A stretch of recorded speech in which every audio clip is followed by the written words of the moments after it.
Yo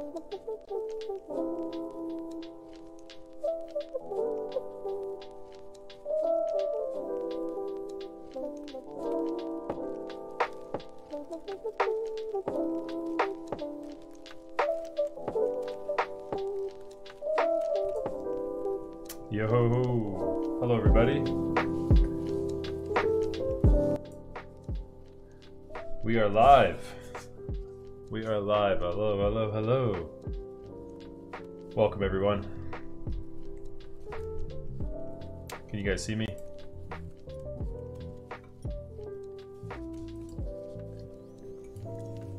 Can you guys see me? Can you guys hear me? Boom. There we go. What's happening, everyone? Oh yeah. Hype build tonight. Yo, do I even have everything in? There's so much hype in this build tonight. I don't even think I have everything I need to incorporate it into this. Let me look here. This is a crazy build, fam. This might be the craziest build we've ever had. I'm looking. I don't even have everything in there that I need. This thing gets crazy. Caustic custom. Let's do it like this. TGR 910 SE.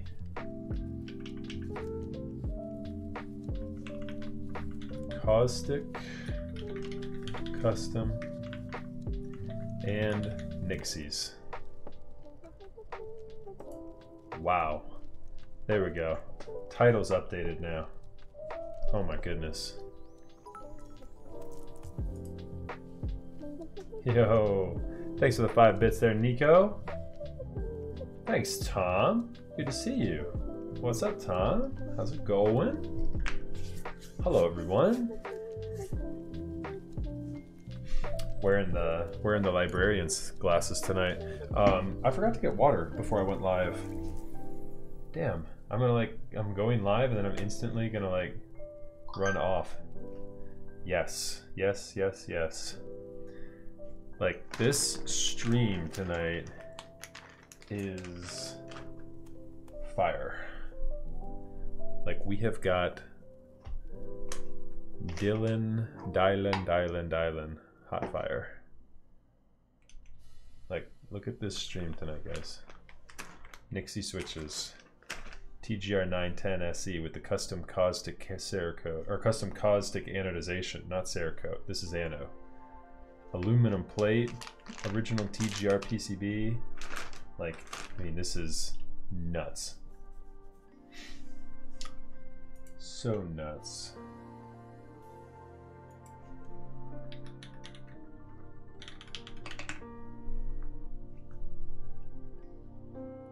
So how is everybody? Happy Saturday to everyone.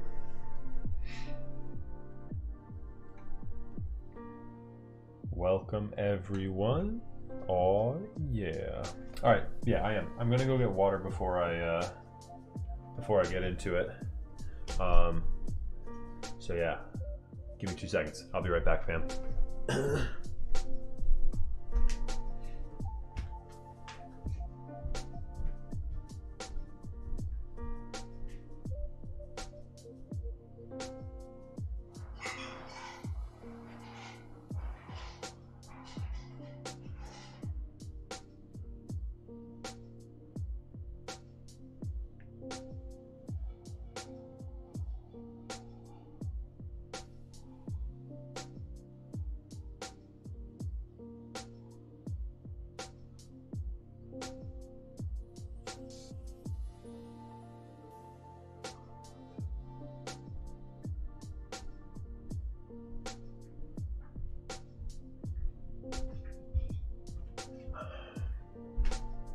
Important to stay hydrated, everybody.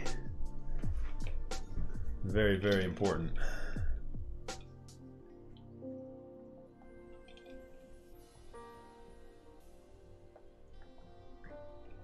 Alrighty, I'm feeling good. How's everyone's weekend going so far?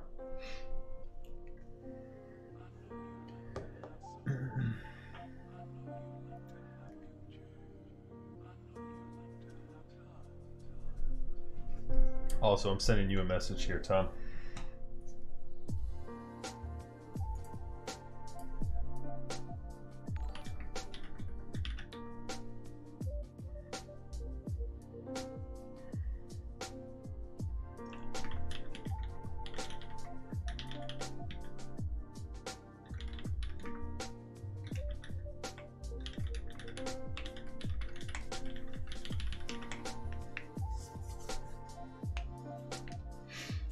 All right. Hey, Ravius, thank you very much for the follow. I appreciate that. Oh, man. Hey, welcome, Ravius. Yeah, I'm super stoked, dude. Welcome to the hobby. This shirt is actually from Amazon. My little bongo cat shirt.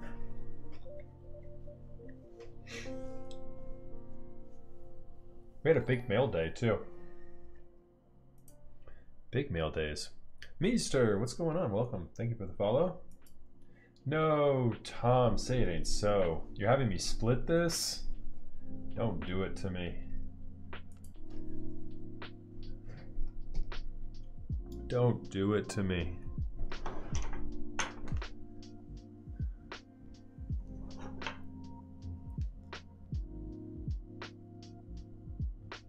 You're that opposed to the 2U?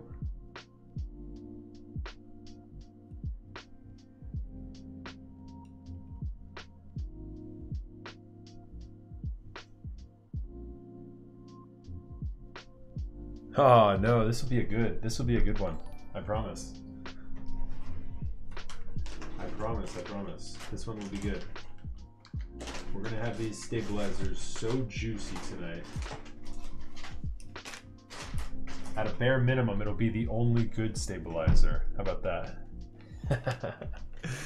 Yo, with a gifted sub from DJ Snot Boogie. Thank you very much and welcome, Ravius. Welcome, welcome. Thank you so much for the gifted sub there, DJ Snot Boogie. You are a true gentleman. You have gifted 9 subs in my channel. Thank you very, very much. Appreciate that. Root Row. Hello, welcome. Thank you for the follow. Oj Poj, I see you up in chat. What's going on? Review.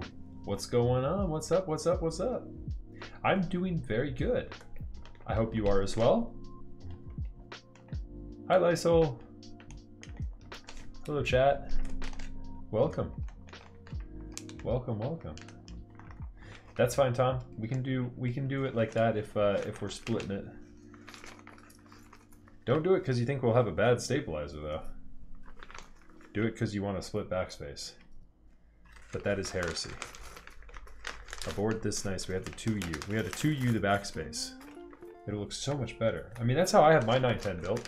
The 2U is so good.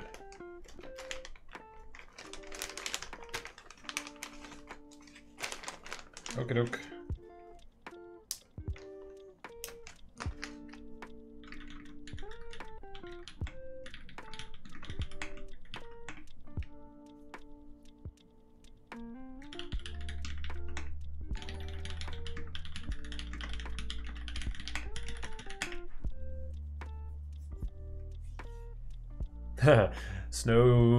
Snowshy, I'm gonna assume. Thank you very much for the follow. Appreciate that. Final answer, Tom. Are screw and stabs better? Ravius, yes, they are. Yeah, for sure. Screw and stabs are definitely better. Oh, about the 2.0 review? Thank you so much. Okay. All right, Tom. I got it. Loud and clear. Yeah, that's how I have my 910 built with the 2U. I think that's a much better, classier way to go. The only thing I would split on backspace these days is an HHKB layout. All right, so we have the shift, enter, backspace. I'm just getting screws out on this side here, and the space bar. We're gonna use Duroc stabilizers in this build here tonight. What's up, Dahlman? Good to see you, dude. How's that for a build command? This is, I was thinking about it earlier tonight. I think this is the most expensive keyboard we've built to date on stream. I don't know. I mean, we've had some fire on this stream. I think this might be one of the most expensive. And I mean, we were building a Corsa the other week. I think this would sell for more than the OTD Corsa. Not that I'm into the market of selling and flipping keyboards, but just overall value.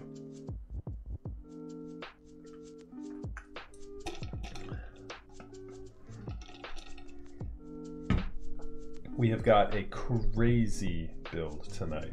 All right, let's take a look.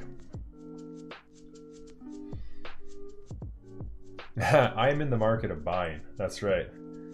I buy, I don't really sell. I have a problem with hoarding. So here is your build for tonight. We hold this very flat because I do not have the stainless steel plugged in right now. That is the 910 SE bottom. It has a very large steel plate and an even larger brass weight underneath.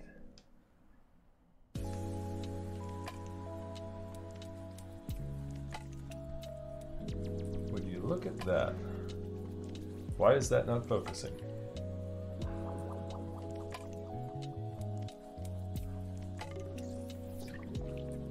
Giveaway for the build? Yeah, I don't think we're going to be giving this one away. What's up, Yeffy? Good to see you. We've got this dark gray aluminum plate here for it, with the TGR official plate. It's got the TGR branding on it, and the aluminum plate, and Nixies. Like, what is this? Is this a joke? This is a crazy build. Do I have any advice on selling on Mech Market? I want to sell a lot of my collection, but I'm paid PayPal freezing any incoming funds.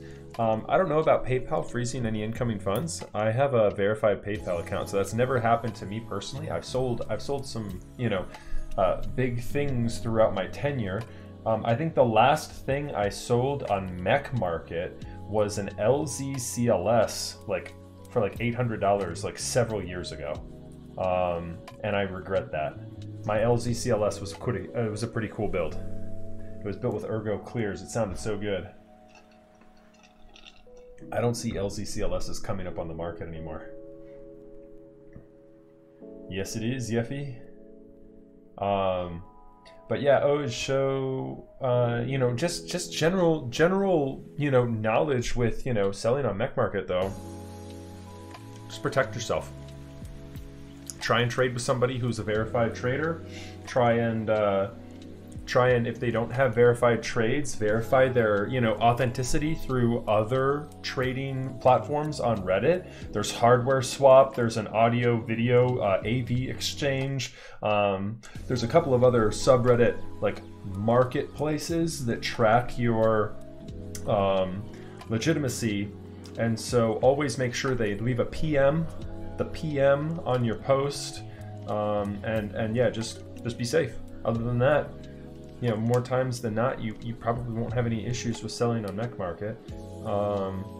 So yeah, take your time, take a good timestamp. Pictures help selling for anything. Yeah, so hello everyone, hello, welcome. We got people streaming in here at this point now. How is everyone doing tonight?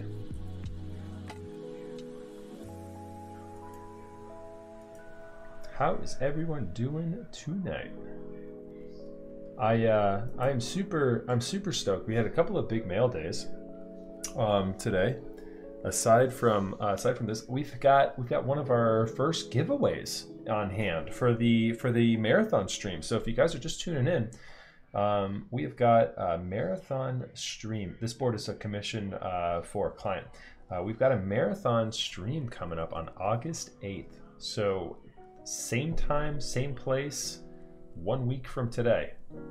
We will be here for 12 hours. I think we're going to do 1 p.m. Eastern to 1 a.m. Eastern, and we're just gonna go nuts. I'll have a lot of cool guests on, yeah, you guys aren't gonna want to miss it. You guys want to see what I got in hand today?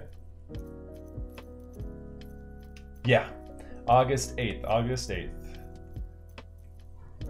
Let me show you guys the first pickup that we've got. So big shout out to one of my sponsors, the Key.Company. We have got a sealed Night Runner base kit. I actually opened it up just to take a look earlier today. I just opened it. I was very careful in my opening of it, so that, you know, I have all the plastic wraps still intact. But take a look at this. It turned out so nice. So this is actually my set. But we'll be shipping you a brand new sealed plastic wrap, everything intact. As you can see, the plastic wrap is broken on this one. The one we send out to the winner next week will be sealed in box, so everything perfect. So yeah, you are going to have the potential to win this set, as well as, you know, many other giveaways. So we'll have some cool giveaways for next weekend. I'm super stoked. That's the giveaway stream next Saturday, the 8th. Super stoked on that. Oh man, these new GMK trays are a nightmare. I need to convert this over to like the regular, because these trays, I need to convert this back over to like a regular GMK tray, because these trays are nuts. But yeah, super stoked, you guys. We've got some artisans that are going to be given away. We've got key sets at this point. We've got just, it's going to be fun. Maybe a keyboard. I need to figure out. We've got a lot of cool stuff that's potential for that night. So you're going to want to hang out. You're going to want to tune in. Toss me a follow if you haven't already. Join my Discord. You'll get the notifications in Discord when we go live, and everything else that we need to get that rolling.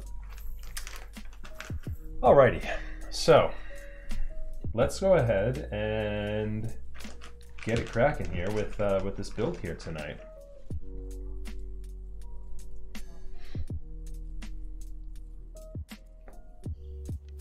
I'm wearing, yeah, this is a custom strap. I'm wearing, this is the Garmin. It's a Phoenix, the Garmin Phoenix watch.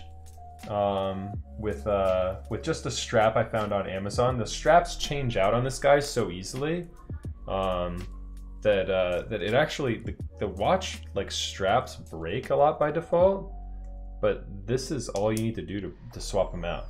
Like, it's actually just like a little clip retention system, and so it like goes on so easily. I was actually just about to take that watch off so that I don't accidentally scratch anything on this board with it.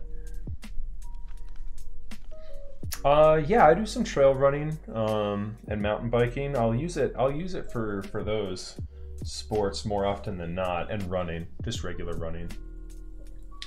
The trail running features are nice.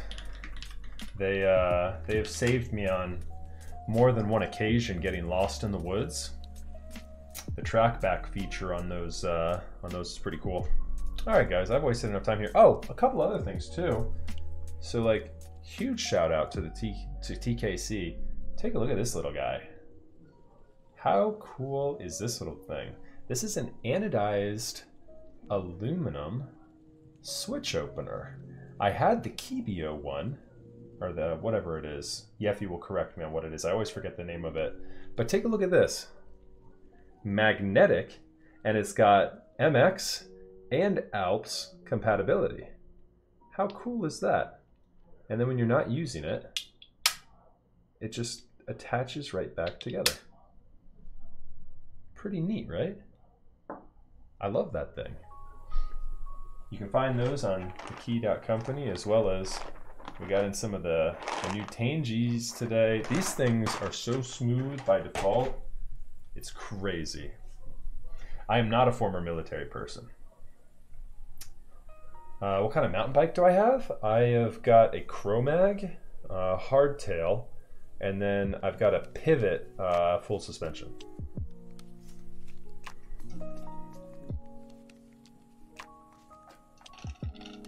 Kind of like the Enduro. The Enduro bike, I guess, is what they market that thing as. Yeah, so I don't know if the Nutcracker is metal. Is the Nutcracker metal, Oj? Or is it plastic? Because this guy is full metal construction. Just like the Kibio. So the Kibio one that I had before, I absolutely loved.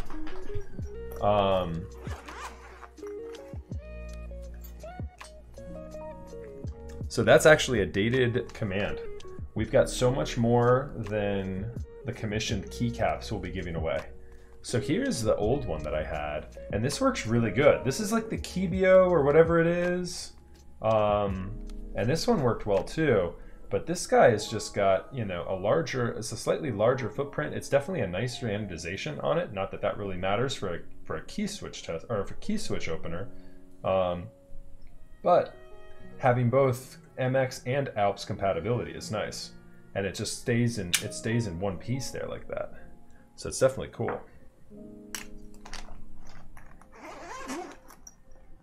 Alrighty. So yeah, let's go ahead and get started here. Let me go ahead and move this off to the side here.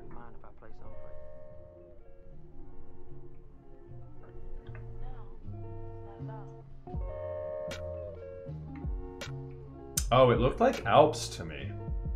It might be box switches. It might also be box and Alps. I don't know.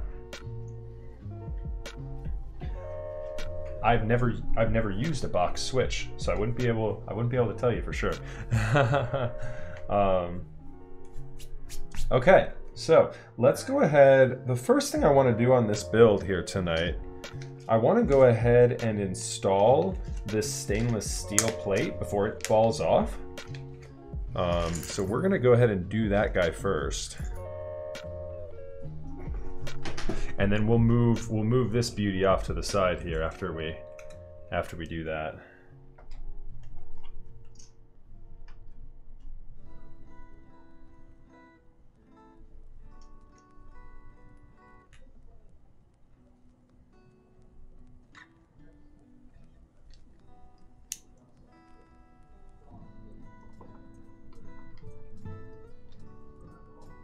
So how is everybody? Yeah, Kale too? Yeah, Kale and Halos and whatever else. Yeah, you're right. I bet you're right. Yep. You know what? You're absolutely right. And I use those switches so infrequently that that wasn't even on my radar. I just assumed Alps. Alps is very similar, and so I bet you it also would open up an Alps switch. Yeah. What's up, Zach? Good to see you, buddy. How are you doing, my friend?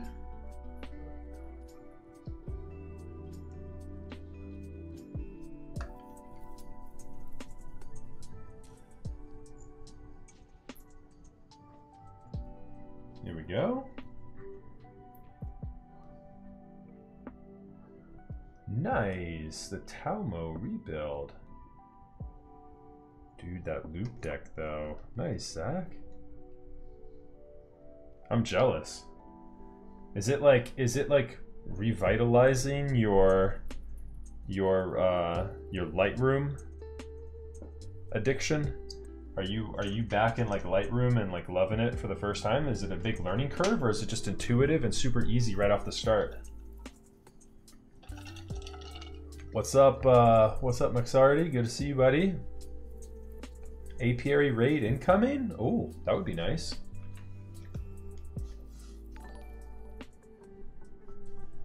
Nice, that would be awesome. Yeah, she's having a partner celebration tonight.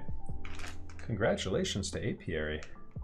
That's a huge step. She just dropped 2 zeniths, like she gave 2 zeniths away? Oh man, that would be crazy. That's awesome. Nice. Yeah, very cool. Yeah, very exciting. All right. Okay, so we've got the bump-ons installed already. So this case is good right now. We're gonna work this over to the left here.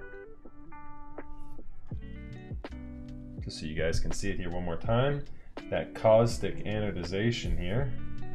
The TGR branding on the back. I love the handles on it. Gotta have the handles in my opinion. Gotta have it. Yeah, really, really clean looking keyboard for sure. We're gonna move this guy over here off to the camera left. I'll show you guys the top case real quick as well before we actually start getting into the build here tonight.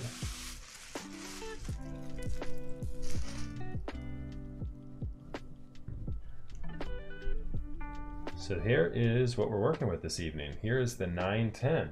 So the 910 on this instance, we're gonna need to get an LED kit, Tom. I just noticed that you didn't have the LEDs built into this PCB. And so if we get the LED kit, then we can have this 910 actually lit up. And so, yeah, that's why we have this acrylic blocker in it. And so, yeah, we'll get that LED, the SMDs installed. We'll have to get a set of those. I don't have any of them in hand, unfortunately.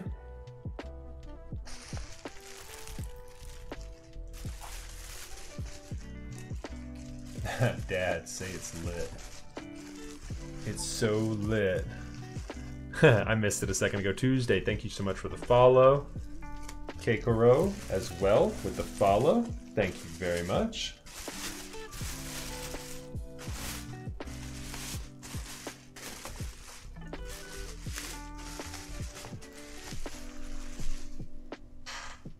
All right.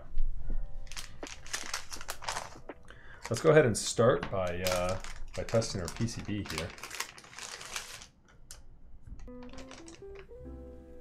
Does everyone here like the Jane V2? Because I have a blue-gray on the way. Review. Are you kidding me? Let's go. There's a hype build right there.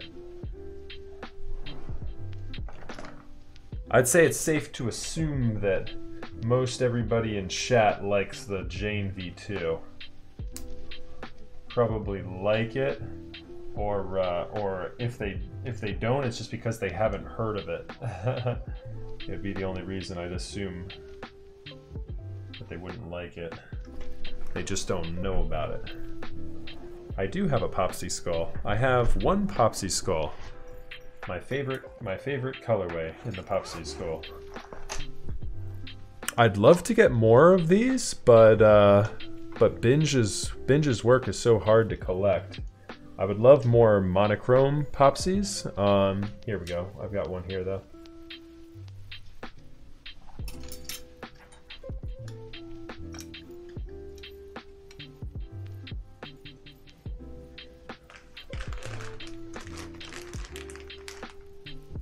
Full bag of Nixies.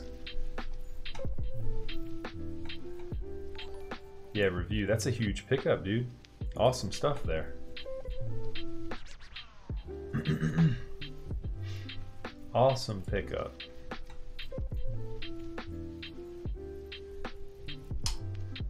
I didn't know they were 140 a pop. That might be like the buy price from a sale. You have to get lucky and win one of those. I don't know if that is true to form. I paid probably closer to $300 for this guy. I can't remember exactly. I paid aftermarket price on this guy, but I absolutely love this cat. It's got the red eyes and I think it's one of the best ones because it's got this like metallic-y hue to him. He's got the red eyes and the actual, it's a pretty close to correct looking nosebleed. It's actually like a molten lava nosebleed. But yeah, this guy's cool. One of the cool things you might not have known about Binge is that in the bottom of the Popsy skull, can you guys see that? He works a skull into the bottom of the butt. So do you guys see the skull? Lots of detail. Lots of detail. Yep, you got a clock skull, which is one of Binge's, you know, favorite sculpts built into the bottom of this guy. So yeah, that's a great cap. I love that. I love that Popsy skull. Got that one in my box. The monochrome side of my box is getting pretty thick again. Hey, thank you so much for the Twitch Prime there, Sensitive Taco. Appreciate that. And Nefarious Mensch. I don't think I caught that. And Kyokoro. Oh, I think I caught Kyokoro, but Nefarious Mensch, thank you very much for the follow. Abdul, what's going on? Good. I'm well. How are you? Do I have any Ramas for sale? I do not. I have one Rama cap right now that I'm working for you know, a client potentially. But yeah. Or no, I have two. Excuse me. I've got the 8008 Rama cap coming in as well, the resin one. Yeah, so Raz, it probably is. I mean, aftermarket prices on artisan caps vary. You know, so you know, it's kind of it's a market of whatever, you know, you want to pay to get that cap. Is essentially how that works. You know, and with some caps, you need to pay a premium to get the person that has it to sell it. And so it's one of those things where, is the 3 key not working on this build? Oh, there it goes. Scared me for a second. Wait.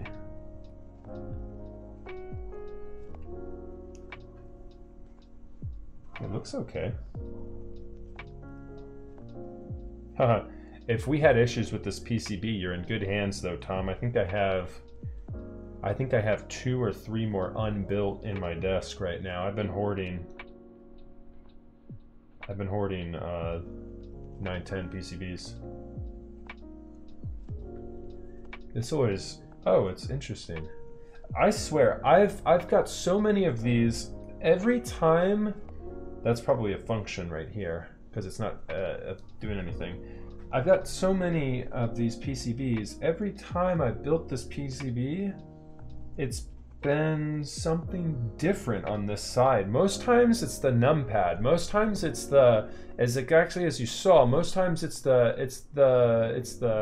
this guy, right? If you can see my mouse. Most times the right cluster on the 910 by default is that guy by default. But yeah, I don't know. Yeah, so as review said, Raz, pricing on artisans can get very ridiculous. So for example, oh, and the 1 key too.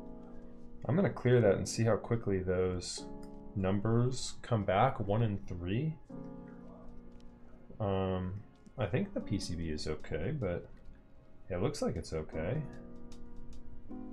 But yeah, with artisan prices, like so for clack skulls, for example, you know, ask any big clack skull collector what, you know, the market value is of a clack, and they'll probably tell you about $200, $300, who knows. I've had so many people tell me the market price for a clack skull is like $200. Find me a clack that sells for $200 and I will be $200 poorer instantly. Any clack I've ever seen I've had to trade something crazy for, or I've just been in the right place at the right time. Clacks don't move, and they certainly don't move for $200.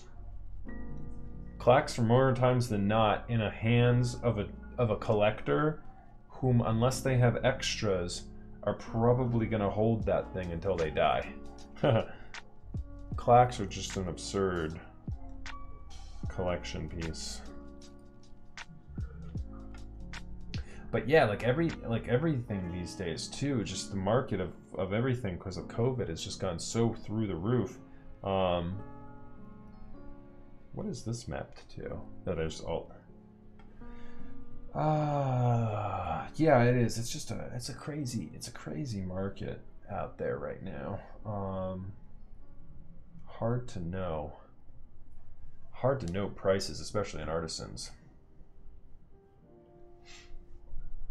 People would trade a keyboard for Art Key Series. I know it. Yeah, Art Keys are trending somewhere around like probably 800 to maybe even more these days.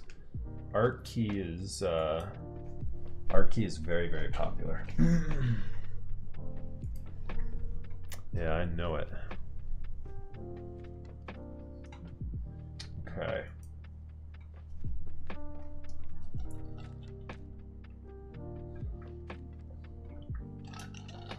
Because the dude who made those is an OG. Art Key? Art Key is, I don't know if I would necessarily say Art Key is an OG. Art Key is a very talented group of people. Oh, Clack. Yes. Clack is probably, I think Clack is the first artisan keycap that was ever created. Clacks are very sought after, and it is primarily that you know, I don't know if it's a combination of people just wanting something that's historical, or if it's, you know, people buying into the hype. There might be a little bit of column A and column B on that one, but I'll tell you one thing. I've got lots of very complex artisans. I've got lots and lots of artisans that I love, mind you, that are very, very complex and have a lot of detail in them. The artisans that I put on my keyboards are almost always blank profile. And what I mean by that, like these guys right here are a blank profile, this right here is a blank profile. These are more detailed. Like I love those artisans. I love those three that are more detailed on that M6 right here. But they are you know, for me, I go always to, like, you know, the more basic, very simplistic. I mean, there's beauty and simplicity kind of statement, right? And for a lot of people, it was the inspiration that started them in sculpting. Like Nike, the guy who runs ETF, or Marcus, the guy who runs ETF, Nike or Nightcaps. He is a huge Clack collector. Loves the Clack skull, and it's what got him into artisans. There we go, guys. This is the new TKC 205G0 lube. So if you guys are needing 205G0, this is going to be an offering here on the key.company here shortly. You can find a link to them down below.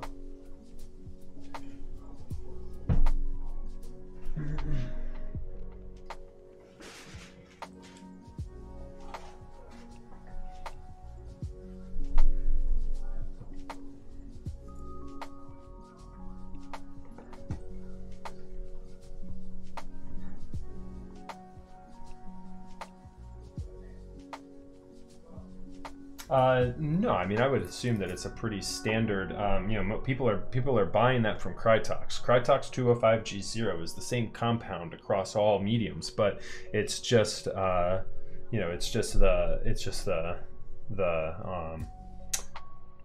vendor you purchase it from, and you know, do they have availability and whatnot. So yeah. Oh, very nice. There we go. Cool. I like that they have that included. I'm going to put that guy up in the top of the lid now. It's well packaged too. It comes in a Ziploc bag, you know, within this guy. And yeah, no, doesn't seem to be any greasiness or anything on the outside of it.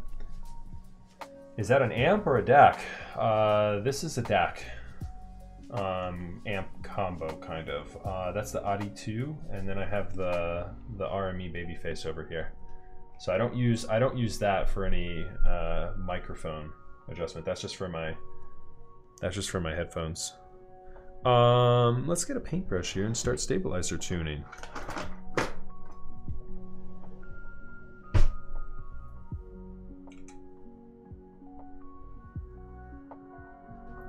We're going to be working with some Duroc stabilizers for this evening.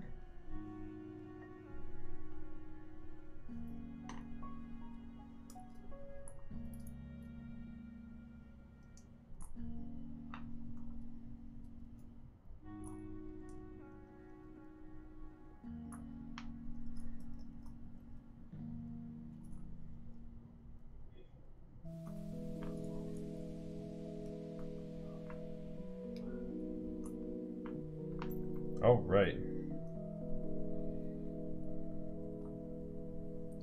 Yeah, I like Duroc of all the offerings now the most. Either Duroc or Zeal. But I've had issue with some quality control on the Duroc stabilizers as of late. And so I don't know. I don't know if I just got like maybe a bad batch from, and it was not out of my bag, my personal bag. It was actually, which these came out of. It was actually out of a client's, and so like I'm wondering if maybe like shipping the wires are getting bent. And, you know, bending a spacebar wire, that pretty much, you know, is gonna cause issues. Definitely not good to have that. And it's not consistent. Like, so, but the issues are like quality control issues. So like, for example, if you've got the wire bent at all, if it's warped or anything, that's gonna cause issues after everything is all built up.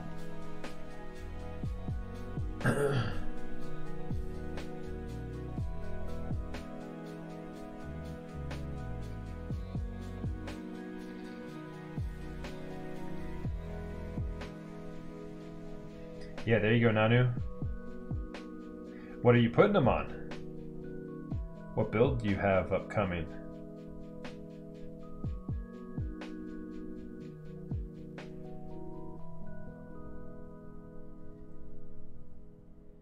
And what's up, by the way, chat? Good to see y'all. Thank you so much for tuning in. I just want to say real quick, welcome to my stream. My name is Max. I go by MaxF. By all means, if y'all have any questions about keyboards or life, whatever's on your mind, feel free to hop in chat and chime in. Try and foster a real friendly learning atmosphere here on my stream, and so you know, we're always trying to help new keyboard enthusiasts break into the hobby, as well as seasoned veterans who might just want an opinion. Ah, okay, you were just replacing. So same build, just replacing the GMK screw-ins that you had. I gotcha. Hey Raz, what's up, buddy?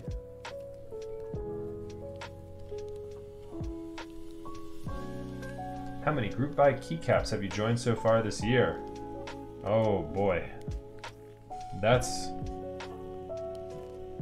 like probably 20.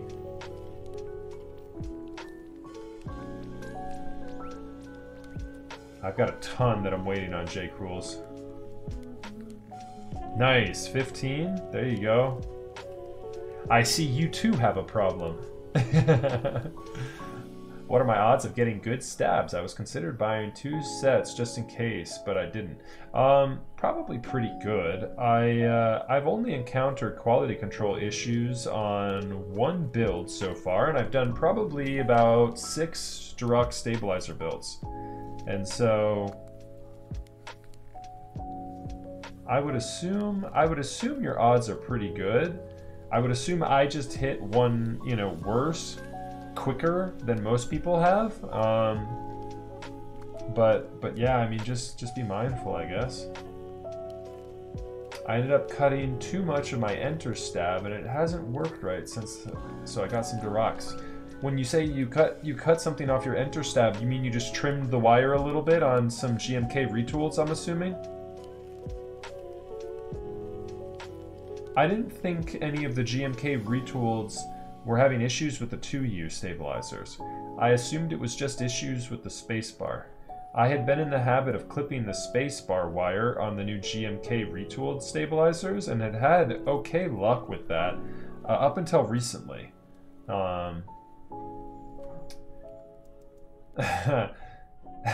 Yeffy, you got the line wrong. Long time viewer, first time caller, right? Long time listener, first time caller. I'd like to know if you prefer regular fries or sweet. Oh, it's all about sweet potato, baby. I'm a sweet potato guy. Although I do love Chick-fil-A's waffle fries. McDonald's fries, best fries? I haven't had McDonald's fries in an eon. And it's because they changed the formula. You remember when they started using vegetable oil instead of like the greasy good stuff that they were using before, and McDonald's fries no longer tasted good? That's the last time I had McDonald's fries.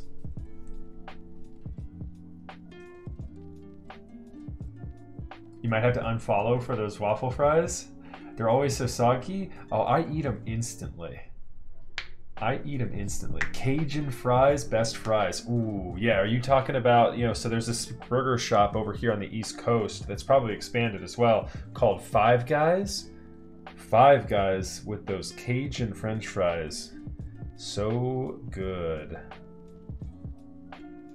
Yeah, those Cajun fries. Raz knows what's up. Yeah, they do. I pity the fool who asks for a large French fries at Five Guys, because it doesn't matter. You ask for a small fry, a medium fry, a large fry. They basically take the cup size of the French fry you asked for, scoop some French fries, they scoop some French fries into that cup, put it in the bag, and then they take a handful of fries and throw it into your bag. I've never had anything other than a small French fry at Five Guys, and the bag has always just been as full as it can. It's just the brown paper bag is just like a greasy mess of French fries. Local place near your house does Cajun fries too, huh? Oh, nice. Sounds like you're spoiled. Yeah, so the waffle fries from Chick-fil-A, though, I agree with you, if you don't eat them quickly, are not good. They get soggy and then they're just not good. They do not travel well. So if you're like picking it up and taking it home, like I'll eat my French fries before I even get home. I'm tuning stabilizers. Yeah, absolutely. So what I did here on this guy is I painted the inside of the stabilizer housing first. I don't do anything with the stem. I just insert the stem there, which I've just completed for every one of the housings. Next, we're going to paint the wire with 205, and we paint the inside of the housing, by the way, with 205G0. We're going to do the exact same thing with the wire now, where we paint the wire with 205G0 as well. We're going to go just a little bit past the 90-degree angle on the wire bend. The stabilizer housing actually clips into the wire right about there.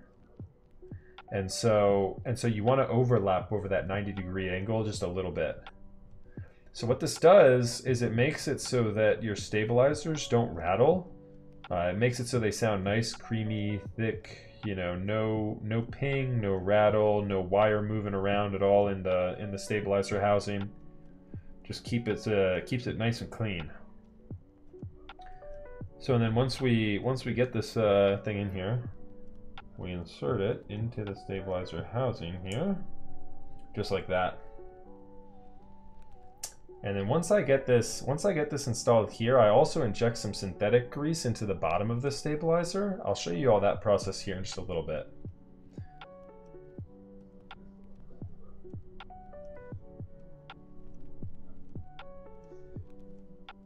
Good question though, Chatty Rick. Five Guys is your favorite burger spot? Oh yeah, those toppings too. For my Five Guys burger, I go the little bacon cheeseburger, because the ratio of meat to bun to cheese to everything else, if you do the double, aka for Five Guys the regular, it's just too much. So I actually prefer the little bacon cheeseburger.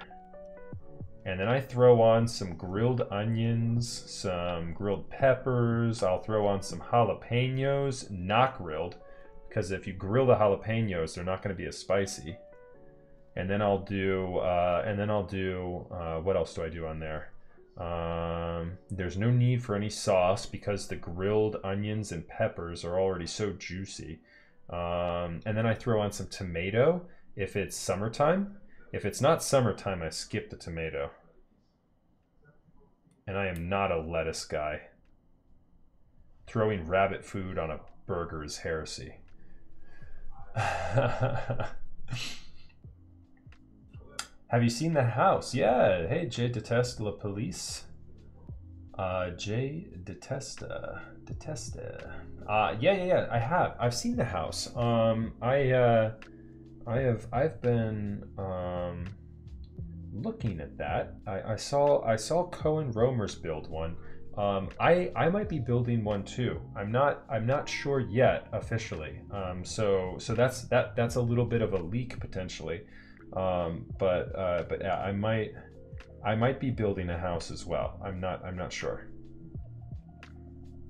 Verdict is still out on that, but I've been talking to Lewis, who's running that. Very cool 65% board. It looks so good. If you haven't seen Cohen Romer's on YouTube yet, he has got the full build, the only build that I know so far of the house on Twitch. I believe the VOD is up on his YouTube now as well. Maybe, don't quote me on that. But Cohen is a really cool guy. From Germany, if I'm not mistaken. He's a German keyboard builder, and a very handsome fellow. Yeah, the house 65%. If you guys haven't seen it, is also it's starting to be leaked as well on Instagram. The House, H-A-U-S, inspiration drawn from the Bauhaus architectural group. B-A-U, the Bauhaus. Every time I come in here, I'm like, wow, why am I a simp? I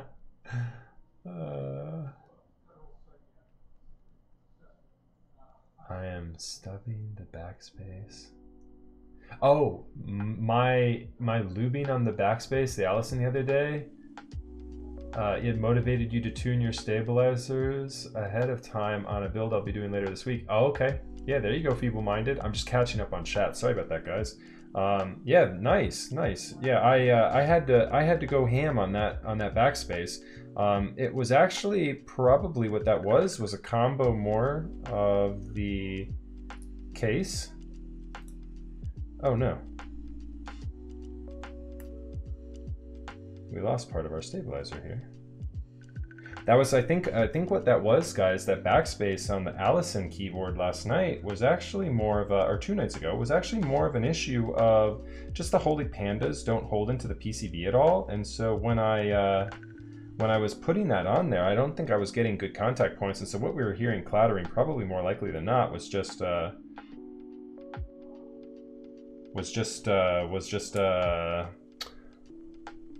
switches tangling between the plate and the PCB and everything. Yeah, Nanu, no lettuce on burgers. This title reads, how can I spend the most money possible on a single keyboard? Yeah, pretty much, Jake Reps. Do you know to trick your brain when you make burgers at home, you should put the tomatoes at the very bottom layer. The first thing you taste is the freshness and that juiciness you think is the burgers. Wow, there you go. Feeble-minded. Good to know.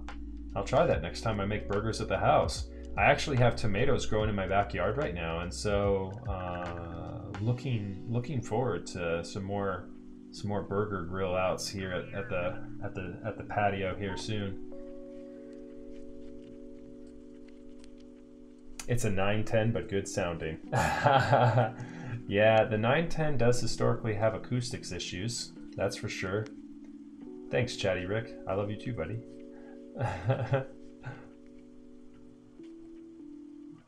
You have a launched nerve. I'm assuming you mean pinched nerve. You have a pinched nerve in your back. There you go. Yeah. That sucks. The review. I get that all the time too. I get pinched nerves in my neck all the time. Yeah. Yeah, definitely be careful. Be careful. Good with a pinched nerve. Good advice with a pinched nerve is, if that's what it is actually, is to try and stay mobile to the extent you can. It is always difficult when it starts to seize up and you stop moving. Bueno Bills, what's up? Good to see you, buddy. Yeah, I would get pinched nerves in my neck a lot more when I was stressed back in school. And there were a couple instances where I would get them when I was sleeping, and when I was sleeping too, I'm a very heavy sleeper, and I would get a pinched nerve and I wouldn't wake up initially by it, and then when I would wake up, I would have exacerbated it too while sleeping, so that it would be even worse than if I had just, you know, had it during a waking hour. Oh, those were the worst. I'd have some instances where I would wake up and I wouldn't be able to move my head at all. Yeah, pinched nerves are the worst.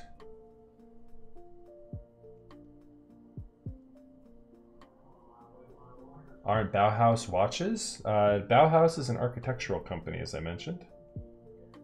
The original Bauhaus. It might also be watches. I don't think so.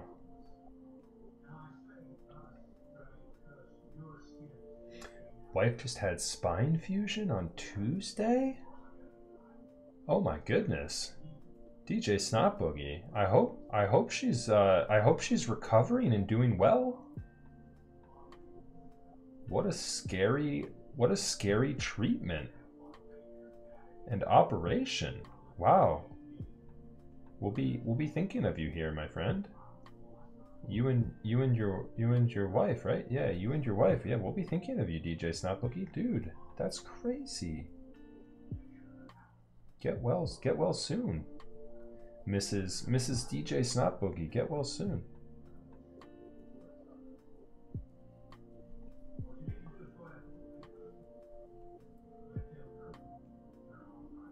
Yeah, thanks for sharing too. I'm sure you've had a lot on your mind lately. I'm sure it's very stressful.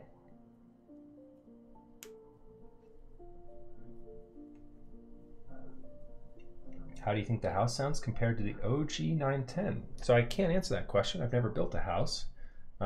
If I do build one, wink wink, I will absolutely share my thoughts. I have a 910 personal 910, and so I'll absolutely share my thoughts side by side.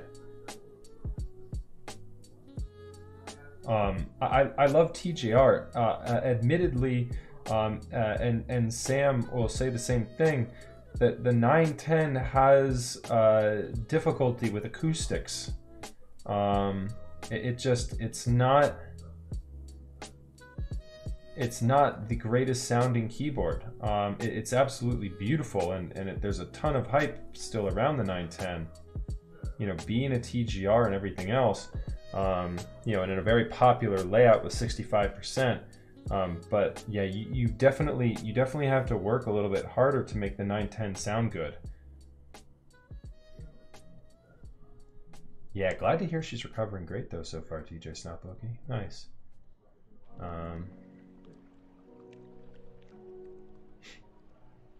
Oh, right. He had a comparison on stream too. Okay. I missed that part of his VOD. He was streaming that at a pretty early hour on the weekend, if I'm not mistaken. Or was it a weekday? I can't remember.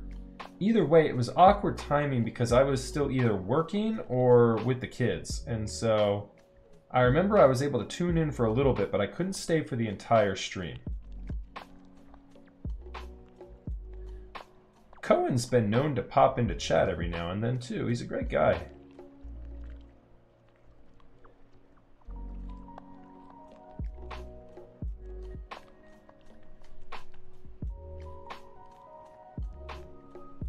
It's a brass plate.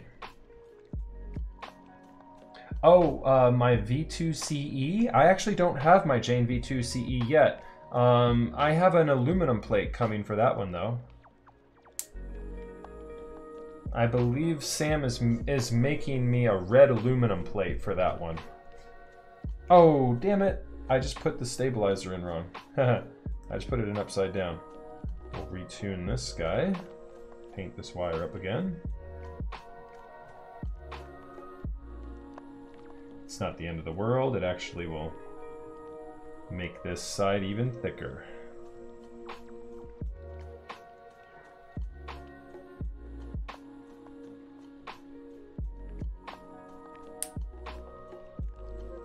There we go. Stabilizers have been tuned. Yeah, I'm super, well, not back, just in general. It just hasn't been shipped to me yet. Yeah, Sam has got quite a lot of shipments for me. And so I think we're just accumulating a couple things here. And then once we have everything sort of all compiled, he'll probably send me a crate. Sam has a bunch of things to send me. I just need someone to make a gasket, high-end F-Roless 1800. Interesting. Why don't you do it, feeble-minded? Sounds like you've got a great idea there. Yeah, there you go, or I could learn to make one myself. I should just continue reading before I make comments. Sounds like you've got the right idea there. That's the 200 IQ play. Make one yourself, man. This is the age of designers making cool things, and in just about every instance, those said designs go to group buy and do successfully.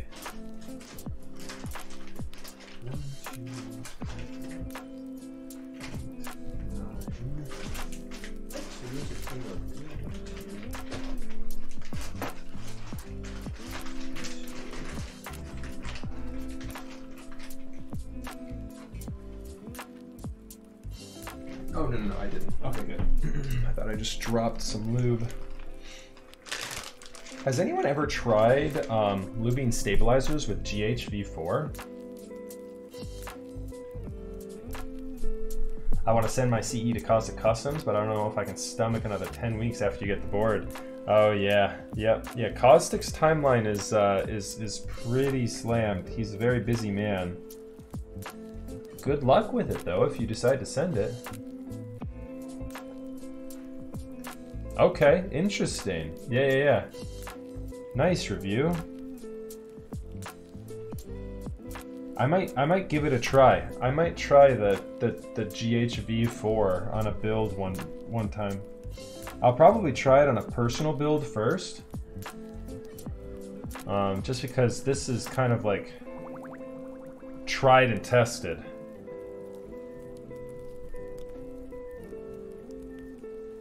Yeah, oh yeah.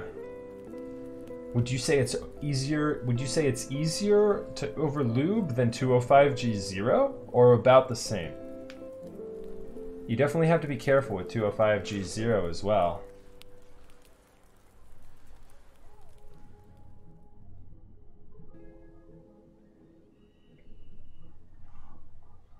Okay.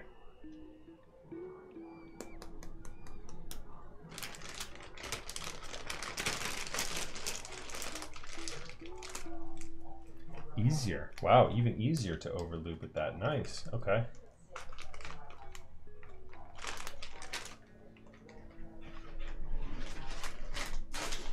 Okay. All right, our stabilizers have been tuned.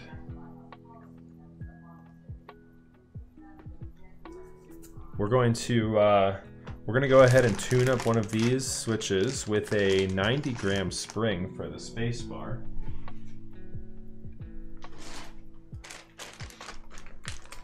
So I'll detail this process as well for those of you who are new to keyboards.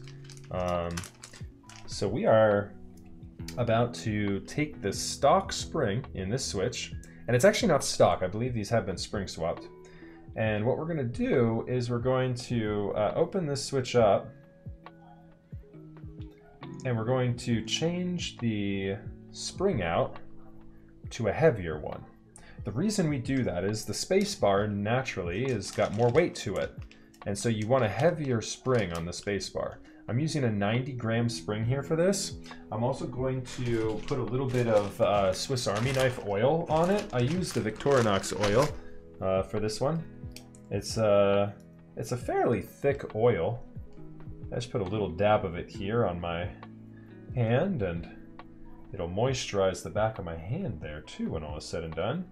All right, so here's the stock spring. We're gonna just go ahead and toss that. And here's the one that we wanna put on there.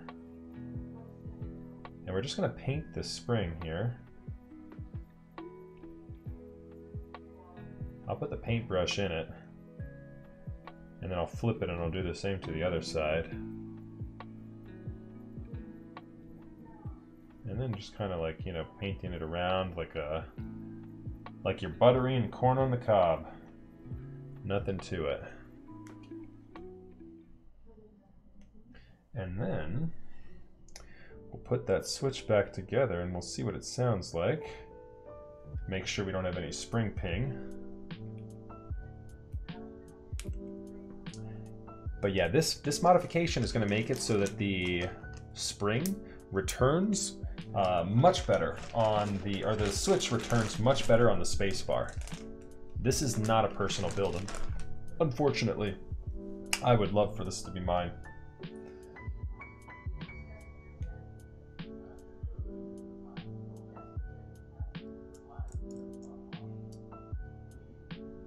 This is a build for one of my favorite clients.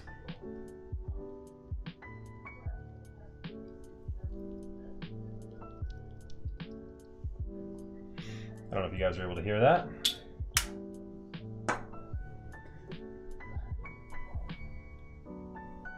The giveaway is scheduled, Ashigate. Please tune in this time next week. This time next week on August 8th, we are going to have a 12-hour marathon stream where I'm going to be giving away, I've got key sets, I've got artisans, I've got potential for keyboards, I've got switches and build kits, stabilizers. Like the kit is going to be like a full set of stabilizers, lube, switches, like everything ready to go for your next build. What else do I have? I'm gonna have like all sorts of guest appearances, which is something I don't normally do on stream, but we're gonna give it a try. Binge, I have not yet talked to. Maybe.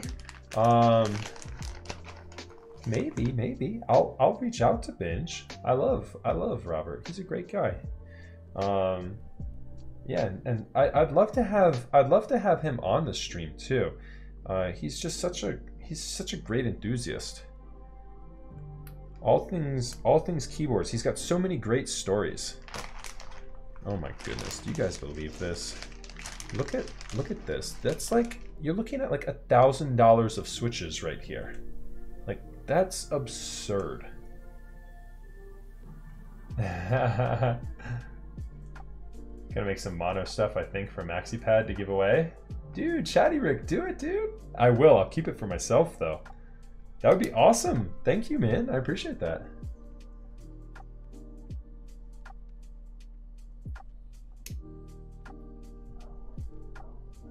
Wait.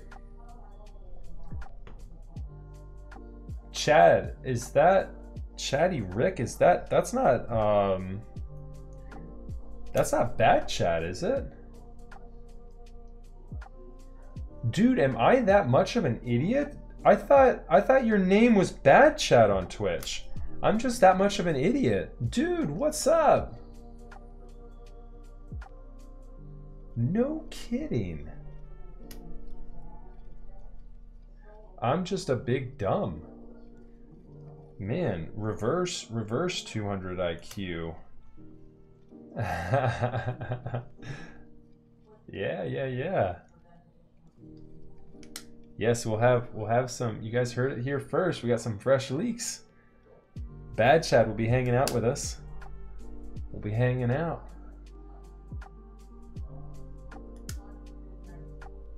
I'll test it beforehand, Chad. I'll make sure we've got marbles working.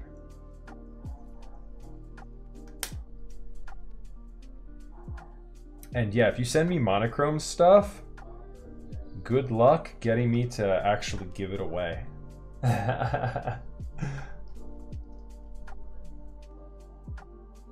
Oh, nice, dude. Yeah, so guys, if you don't know, Chad is part of the how would you like me to explain your show, Chad? Chad is one part of two pieces total, two hosts for the Inebriated talk show Inebriated. The keyboard talk show Inebriated. I wish I could talk. It'd be awesome if I knew how to do that. And Chad is also an artisan sculptor extraordinaire. The bad bouge caps. Bad bougie.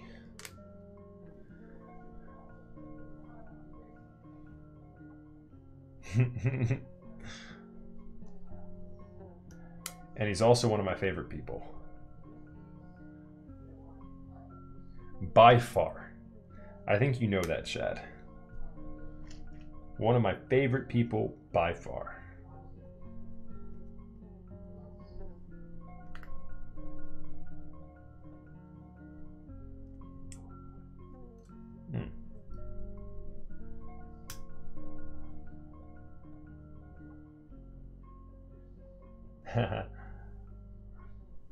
Nice, dude. Yeah. Well, good luck with the Assassin's Creed campaign. Those games are fun.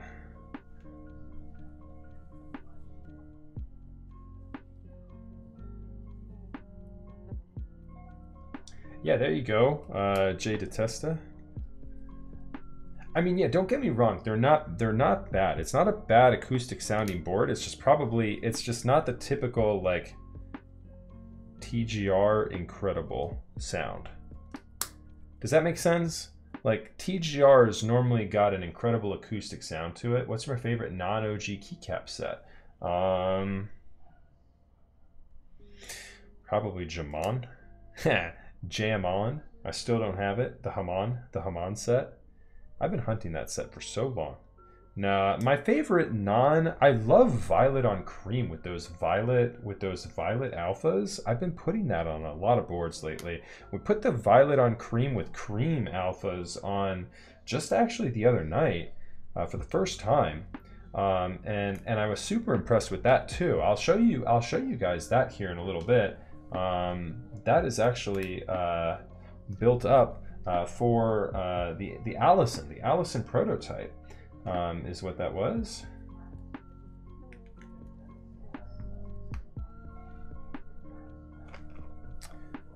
All right, let's go ahead and test this guy out. We're gonna need, I'm gonna put another switch up here. I think we're close to good here now. Okay, let me go ahead and screw this in.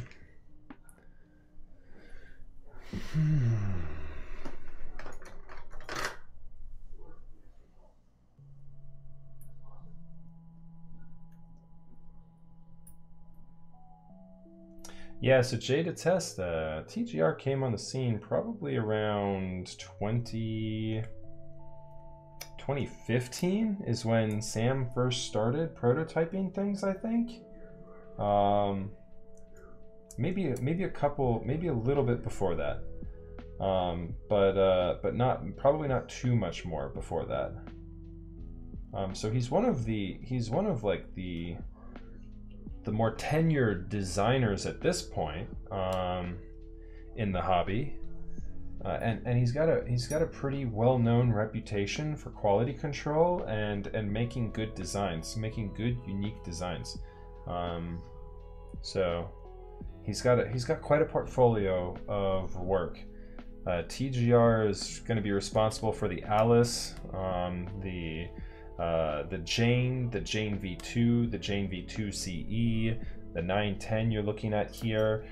Sam was integral in working with Elaine on the Unicorn. That is Elaine's board though, Singa, but also has some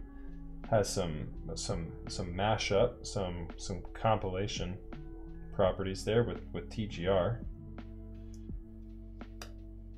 Oh, what am I doing here? That doesn't go there. I need to remove that. We're doing a split right shift. I put that stabilizer key in the wrong spot.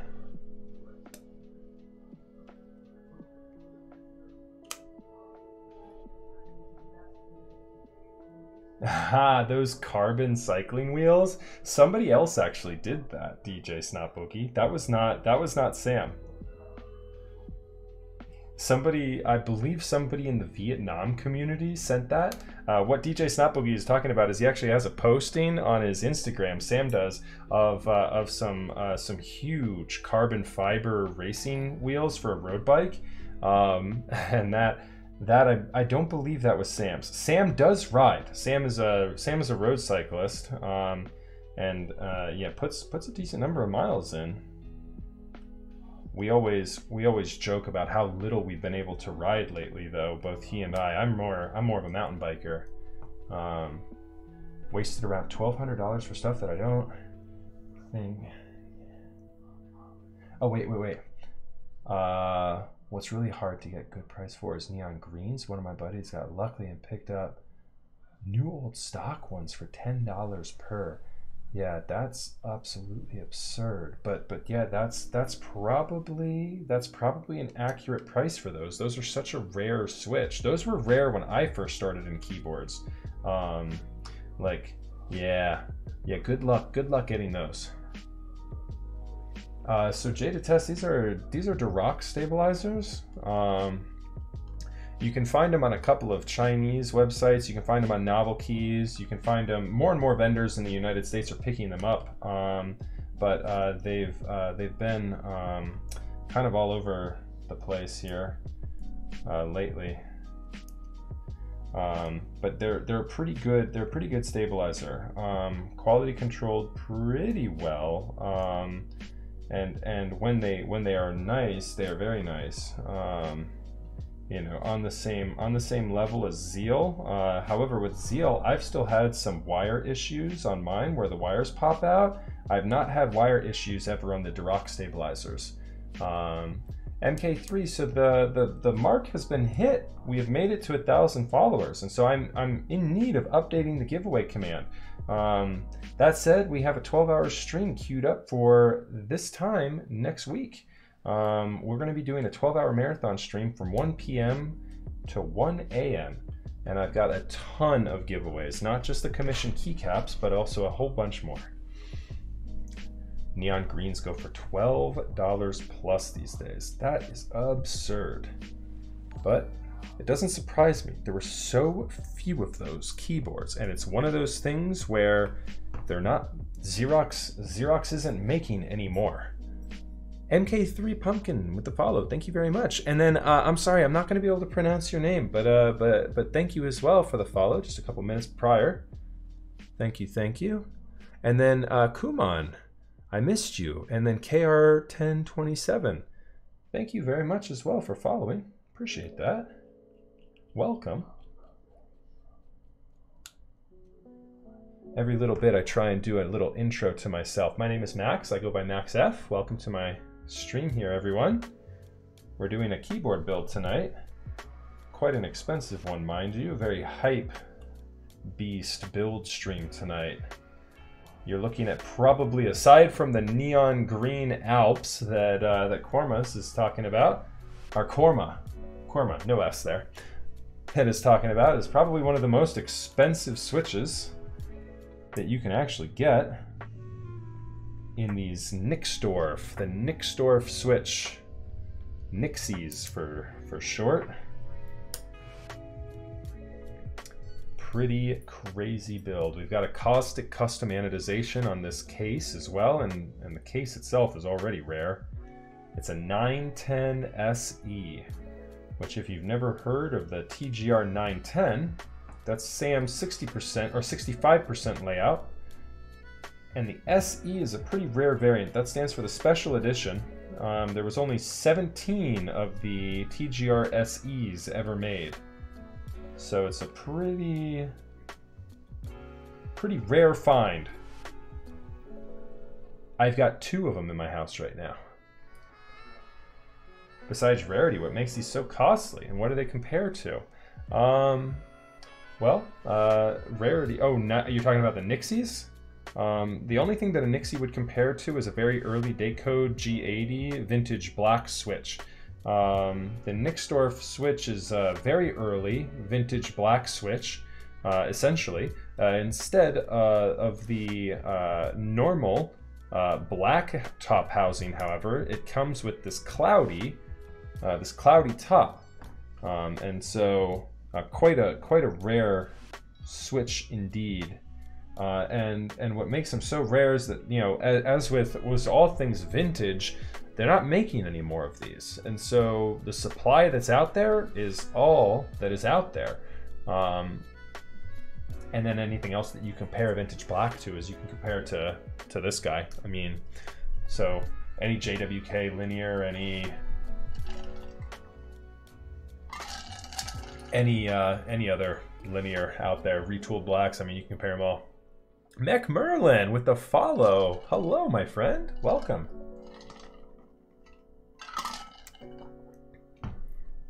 How are you not following me already, Merlin? And there's the Twitch Prime too. Thank you so much for the sub as well, Merlin. Appreciate that, my dude. And welcome. I'll be right back, everyone. I'm just gonna go grab a drink.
Yeah, that is a question I do not know the answer to, Merlin. But we've remedied it, so we're all good. Pegasus does MC. Thank you very much as well for the follow. Yeah, so everyone, if you guys don't know who Merlin is another keyboard content creator and probably one of, he doesn't know this, but probably one of my favorite people in the community. Merlin is a wizard, as his name would denote. And he is constantly working magic behind the scenes to make PCBs work and work better.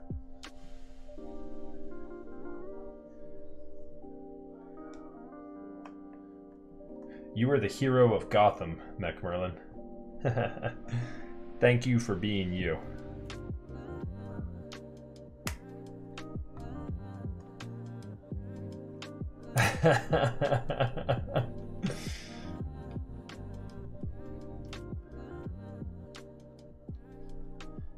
Yeah. Yeah, you guys should know already, but if you don't, head on over to Mech Merlin's channel. Toss him a follow, toss him a subscription as well. Merlin is an incredible guy. A big advocate in the keyboarding world. He does lots and lots of work, volunteers his time to port over PCBs that have not worked before on VIA and brings them to VIA. Cool little wordplay too. Ports with ports. Merlin hanging out, drinking a port, porting a PCB, bringing it over to a better firmware. The keyboarding world is a better place because of you, sir. And we salute you. Alright, so we are just about to tune some stabilizers here, or tests, I should say. We've already tuned the stabilizers. I want to test them here at this point. Make sure everything is sounding good. Oh no. This is a disaster.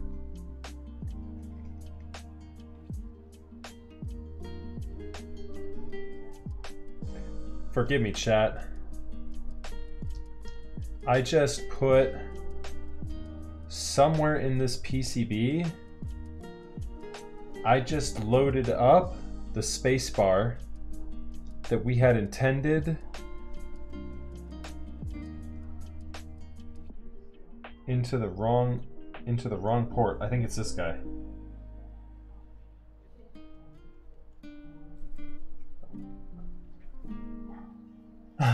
This is not good. I might need to go back and figure out on the VOD which one it was. I had the spacebar sitting right here. Did anyone happen to catch that? Oh no. This is a big problem. Somewhere hidden on this PCB right now, I have a 90-gram spring loaded into one of these switches, and I need to figure out which one. It's either, or it's this one or this one. Those feel the same. The springs in the others are probably like a 60-something spring. So let me see if I can. That's about the same. It's about the same. Same. We've done this in the past. It's never good.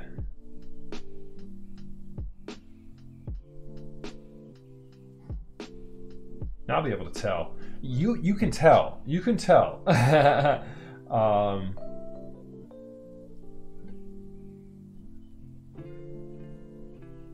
we'll find it. Don't worry. We'll find it for sure.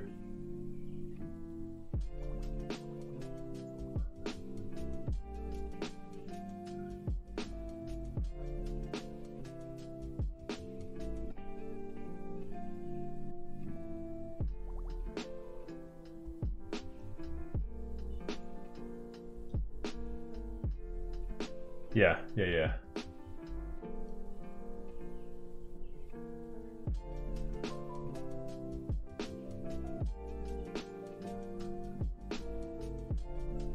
None of those feel like it.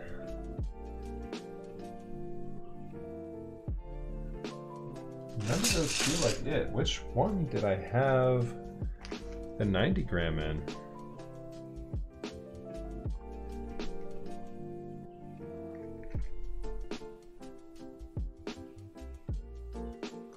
Oh my goodness. I'm gonna have to go back and watch the VOD because that's funny. Okay, let me.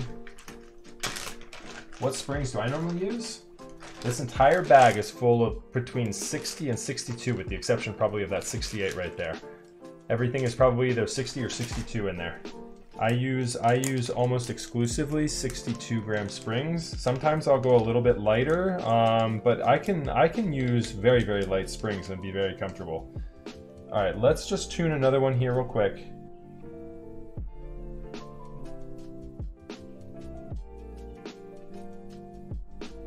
And we'll be able to tell real quick as well from tuning the other one how different it feels. So here's the right spring, here's the wrong spring. Put that guy there. I need to get a little bit more lube now. I can't believe we did that. Tom, if you're watching this, don't worry. We'll be all right. We'll get this sorted out. I will watch the VOD, and if that switch that was sitting there before that had the spacebar spring in it snuck somewhere into one of these, that's kind of impressive. I don't know how I wouldn't be able to feel it. I didn't. I didn't feel a noticeable difference, unless it was this guy. That was the closest one that felt like it might be out of line.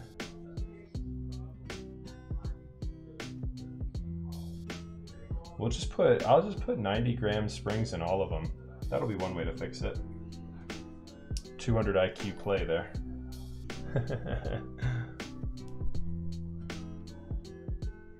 Tig old bit. Thank you very much for the follow. Appreciate that. What is the PCB labeled with? Is it labeled TGR Unicorn PCB V1.2? The one that I'm working on right now, I believe it's one of the older ones. Oh no, TGR Unicorn PCB V1.2. That is correct. I have some older ones too, Merlin. The switch opener is the new one from the key.company. You guys can find a link to them in the comment section. Surprisingly, it doesn't feel... It definitely feels different, but it's not that much different. It's not as different as I thought it would be. All right, but we'll put that in there. I'll watch the VOD and I'll figure out. Like, I'm gonna have trouble identifying that 90 gram spring out of the rest of this group. I'll watch the VOD and I'll figure out which one it went on. Do you think the 90 gram spring went into the backspace?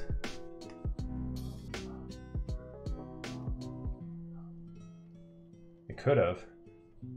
Oh, you just watched the VOD? Yeah, so it was sitting, the spacebar one was sitting right there. Is that the one that went in there? Dude, you're a saint, Korma. Thank you for doing that.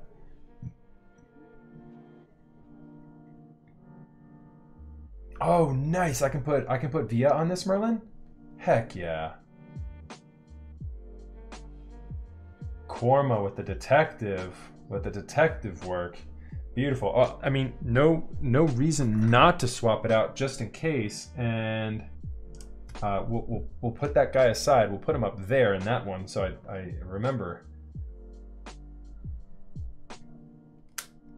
And we'll put that guy in there. I've got extras, and so yeah, so we'll put that there for now, and I'll double check it as well.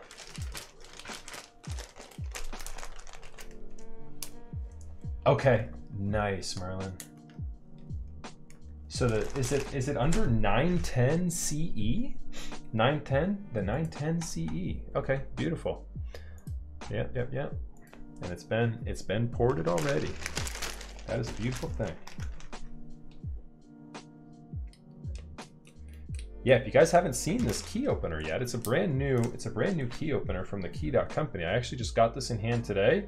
Magnets. How do they even work? But man, they sure do. Yeah, magnetic.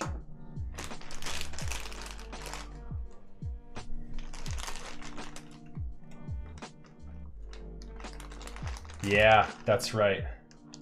Okay. Yep.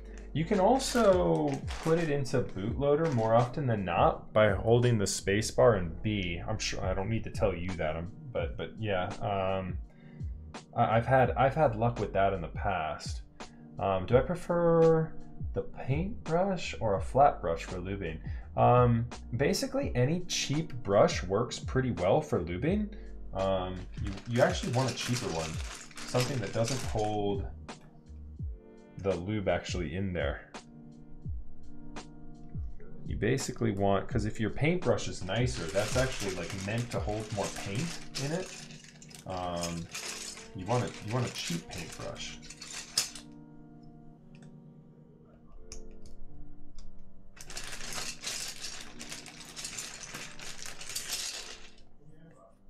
Oh God, you're a glutton for punishment, Max.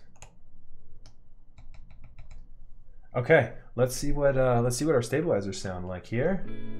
Go ahead and pause the music. Bring our microphone a little closer.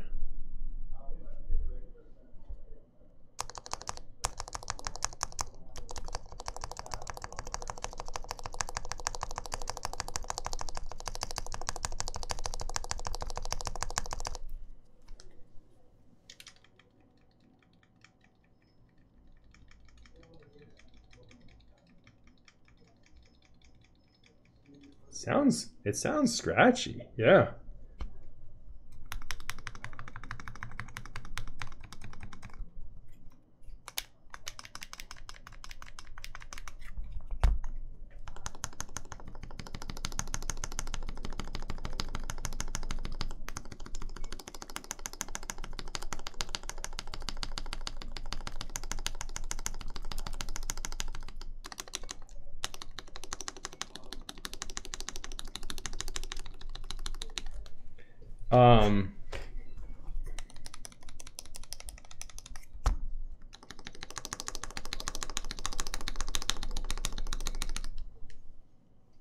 Thank you very much for the follow there, Sleepy Saki.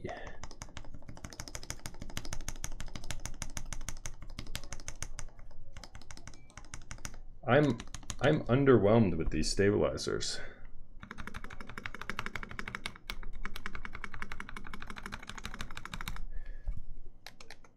I don't know if it's a switch or if it's the stabilizer. Yeah, I'm gonna do that right now. This is our spacebar switch. We are going to put that guy right there. I've got some lubed Gateron inks right here. I'm gonna try one of these guys and see if we're getting the same result.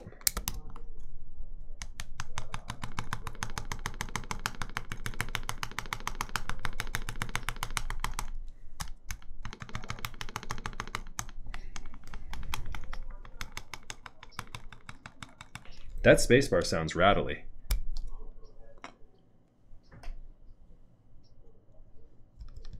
The Nixies are lubed.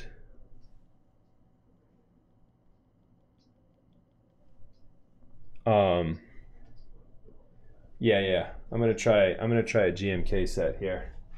Let's put on. I'll just grab any one. Let's see here.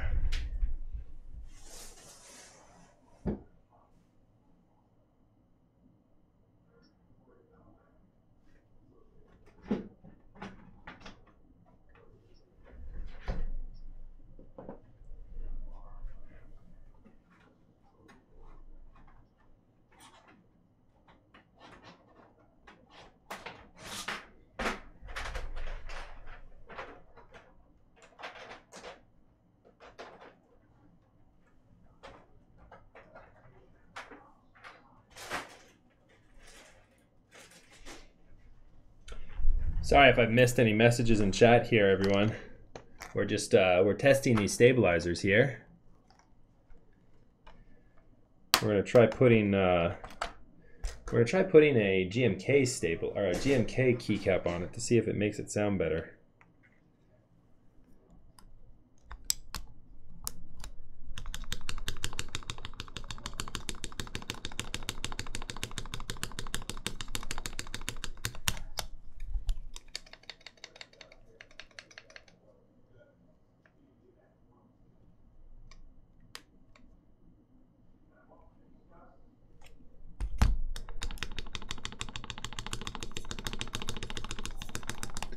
That spacebar needs work. Yeah. Yes, essentially.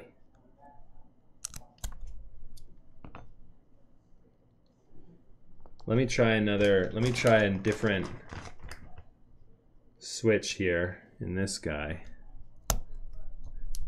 See if that makes a difference. So this is a lubed stickered Gateron ink on this one.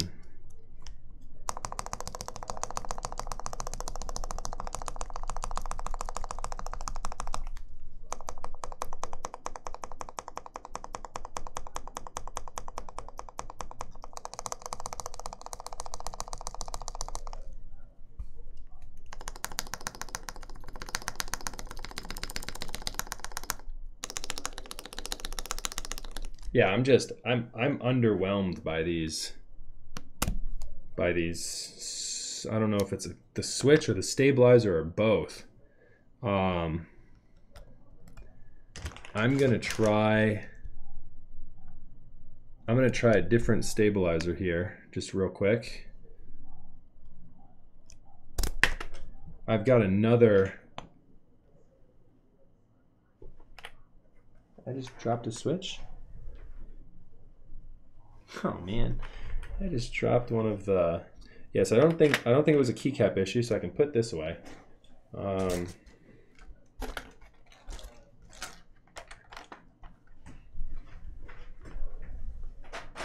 I just dropped one of those Gat inks somewhere. Is it on my chair? It like felt like it like landed near my pocket. All right, so let's see here.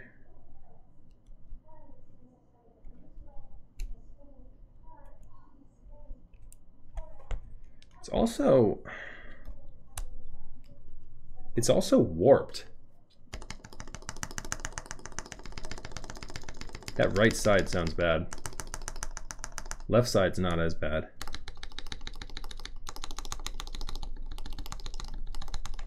Both kind of sound underwhelming there.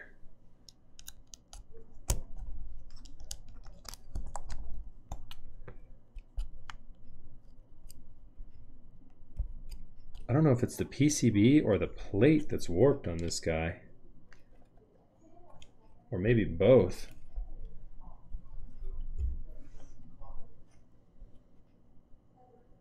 Do you guys see that?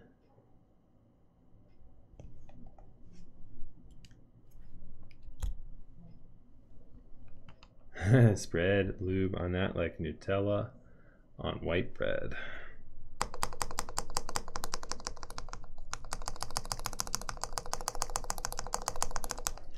Let's try a different stabilizer here real quick.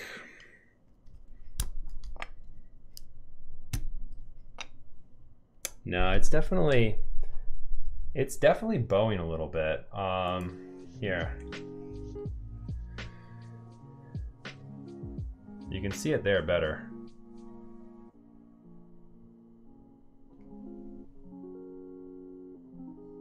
Unbow it.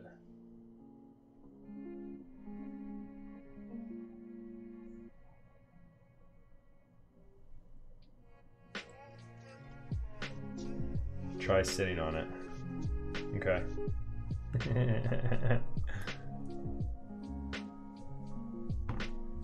Yeah, it does look like it's the plate.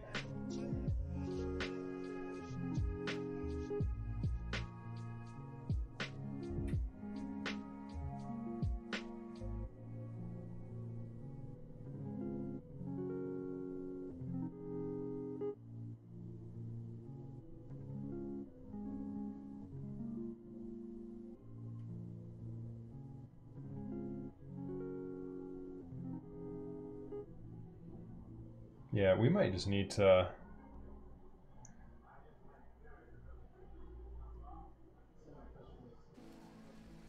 We're gonna need to be very careful when we solder this thing, iron it out, that we get every switch in there very straight.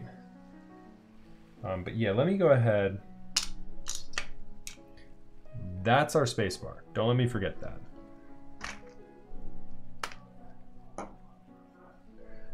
I have another stabilizer right there that's already lubed.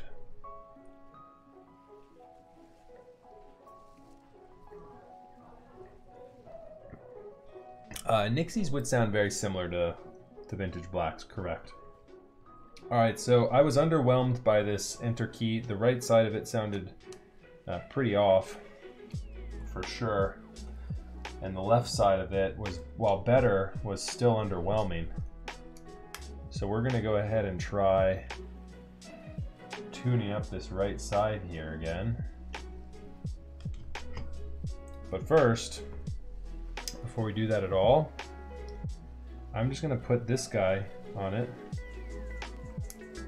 and we'll see if this one has any better result.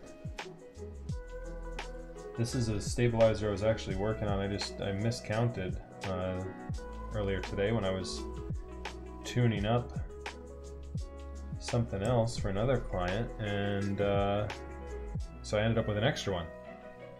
This is a Duroc. This as well as a Duroc. This is just the clear housing for the Duroc. This is also lubed up with 205 G0.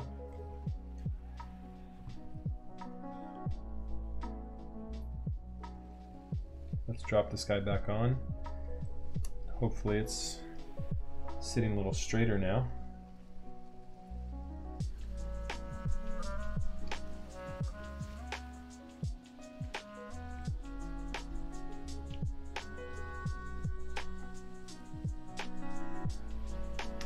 How do you snap? How do you snap and stabs like you? It's God tier. Oh man, that's why they pay me the big bucks. If I gave you those secrets, I'd start losing business. Yeah,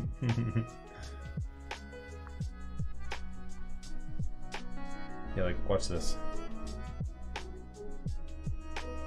I mean, that's never going to be flat, but that's a pretty big warp.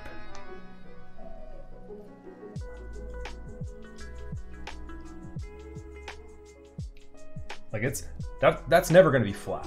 Like mind you, like that won't ever be flat. But that's a lot of warp.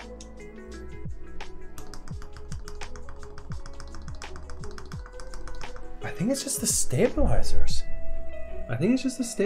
This one sounds a lot better.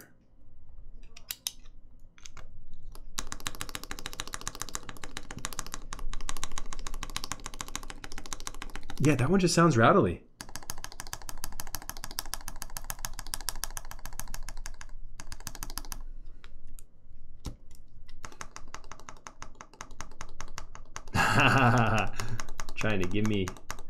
Trying to have me give up all my secrets, huh? Yeah, so let's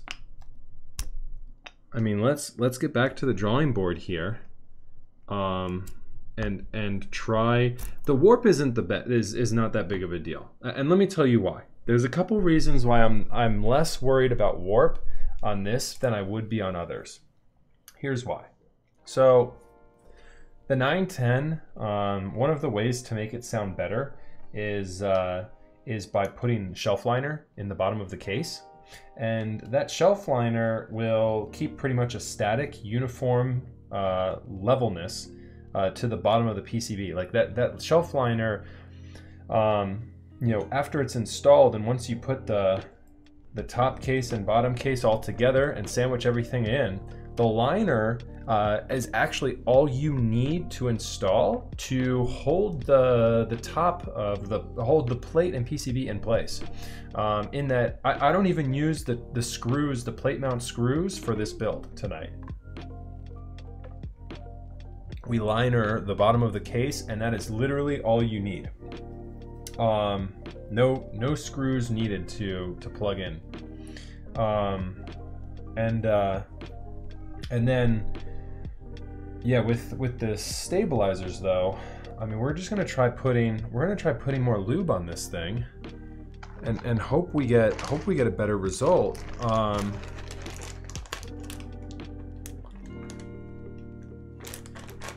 Raz, you know, I'm having it's gonna be a later night, I think. It's gonna be a later night, I think. Let's put more lubrication on these guys and see what we get.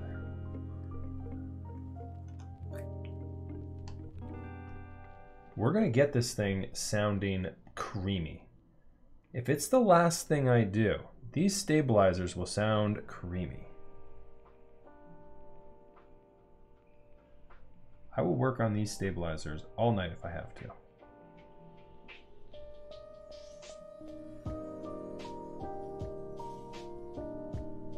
Let us load this thing up, as it were.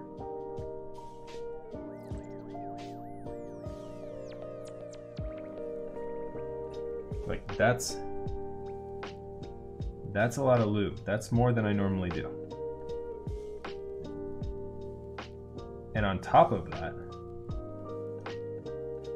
this guy, like, we're running the risk, any more lube, we run the risk of it being sluggish. And I don't want that either. Now, that said, a sluggish stabilizer will even out over time, where a rattly stabilizer will never fix.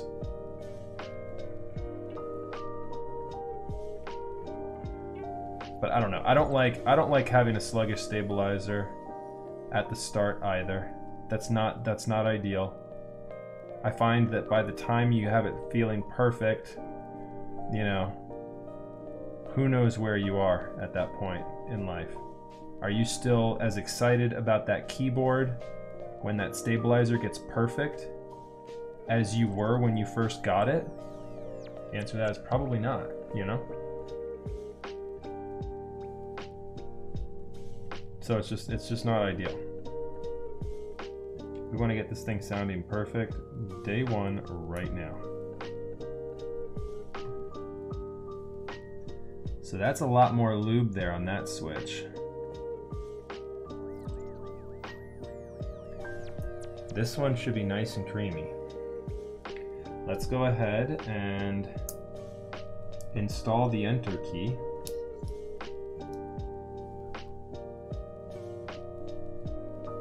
And try it again, see what we get. Forgive me, chat, we're just gonna basically have to go stabilizer at a time. And I will do one, as it were, retune of each of these purple each of these purple Dirac stabilizers. One retune. So this enter key has been retuned and has been added a lot more lubrication to it. I will clean it up probably after testing it, but there's a good amount of lube in there. And so if it doesn't sound better here now, I'm just gonna take this guy off and I'm gonna use this gold wire in a GMK retooled housing. The wires are the issue more often than not in those GMK retooleds. And so if this still doesn't sound good here on this enter key, then we'll proceed to switching out the housing. Could also be the wires warped. C3 might not work with CAT or EPBT. So the V1 C3 stabilizers had issues with EPBT switch or keycaps. So do keep that in mind. Now, the V2 C3 stabilizers have resolved that. And so those latest rounds of C3 stabilizers are very, very nice. Very nice.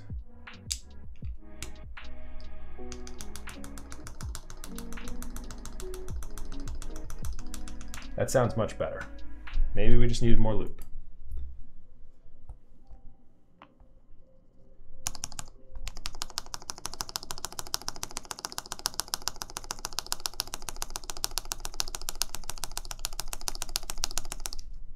And we're not getting anything sluggish in that, so I'm happy with that. The enter key sounds good.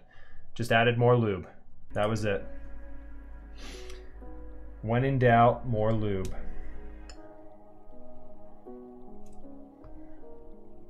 Hey, so yeah, Sleepy Saki. Welcome, by the way, again to the channel. I know you're newer here. You just followed earlier tonight. Yeah, we're building up a TGR 910 here. We ran into some issues with the lubrication being a little light, I'm gonna hope, for these stabilizers, and I'm hoping that it's not something more complicated on any of these other stabilizers where it's, oh, and Foodburger, thank you as well for the follow. I'm hoping that it's not the, the wires being warped. The wires being warped is gonna be the biggest thing that's an issue.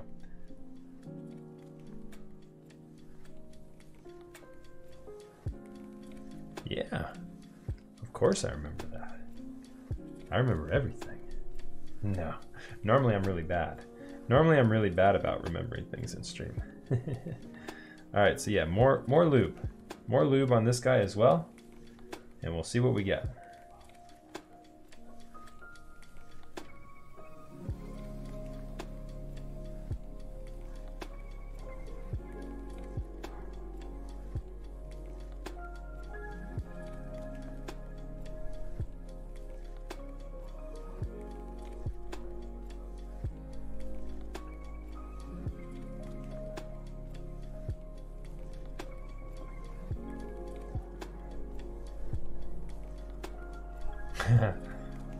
That's right.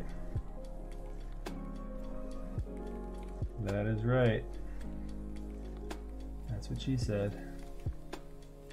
Yeah, so the wire issue is the worst case scenario here on this, because that means then we just need to, you know, chop these wires up. They're done. Yeah, it's a real pain in the butt when you have warped wires. There's no real good fix for that. All right, so we got more lube on this side here.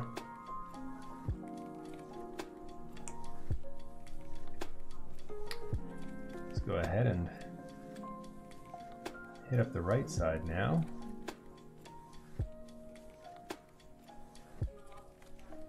Really get this thing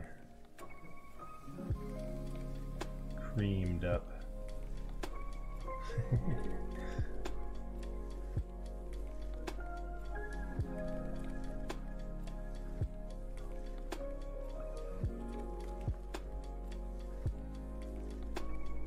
And that is,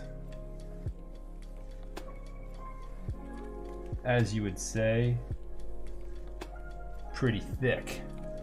What's up, Yeffy? I put 205 on my toast. Yikes. That's gonna end up being some thick toast. So Yeffy, the stabilizer round 1 turned out less than ideal. And so we're retuning the stabilizers now. And you know me, I've got my 1 retune limit. I'm just gonna swap it out for a different stabilizer housing if it doesn't sound good the second time. But we fixed the enter key. The enter key is sounding nice now.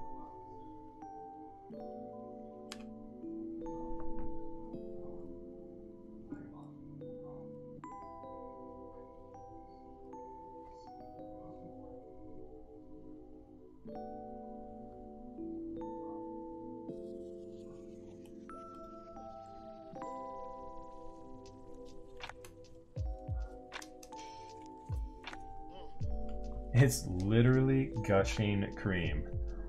Yeah, I mean we'll clean this up. I want to just make sure it sounds okay first.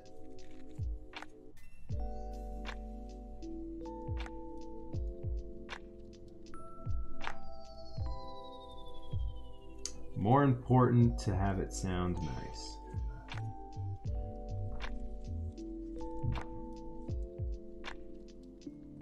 But it is quite literally looking pretty creamy, for sure. Alrighty.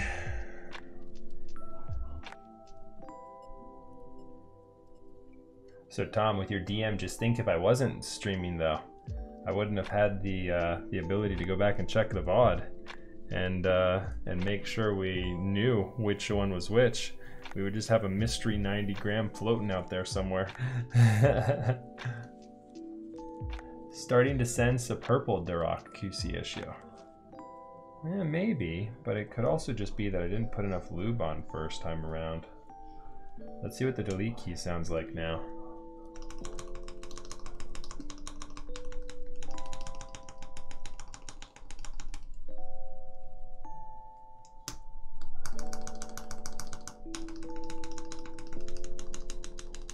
That left side still sounds like garbage.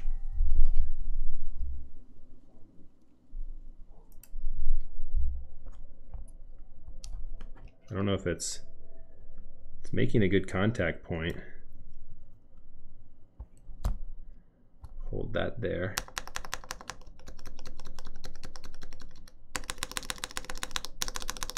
Yeah, that left side. Ugh, not good.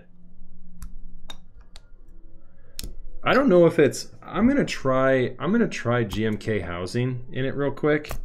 Let's do this. Let's take a GMK housing and put in, I don't know if it's the housing or the wires though. That's the only thing. Let's just tune up a stock GMK and see if it's that, or if it's potentially the, like, This is frustrating. If it's shit quality control on the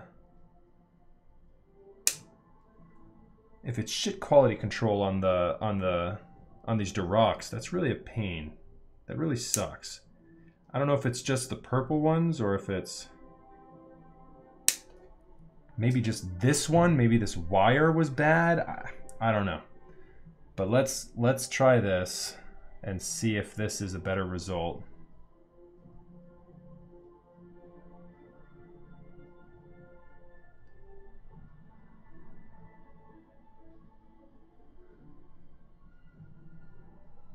Who's under the mask?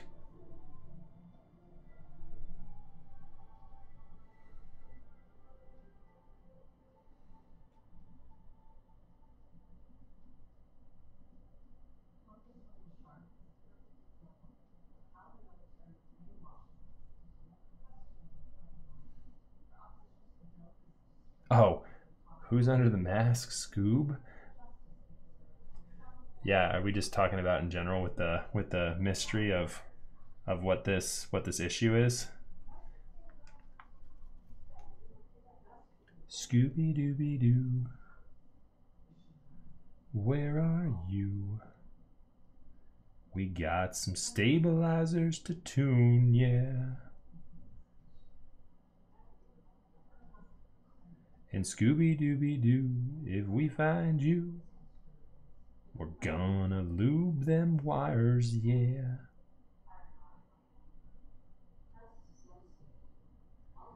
You know that, Scooby, we've got to lube these stabilizers so we can get to the keyboard build. That's a fact. Don't hold back. Lube them things with 205. You know you're gonna get yourself a Scooby snack. That's a fact. Yeah. Somebody clip that.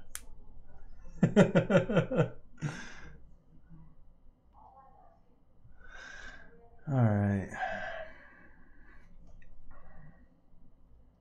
Thank you, chat. Normally I would be annoyed that I'm retuning stabilizers at this point, but you guys keep this thing fun.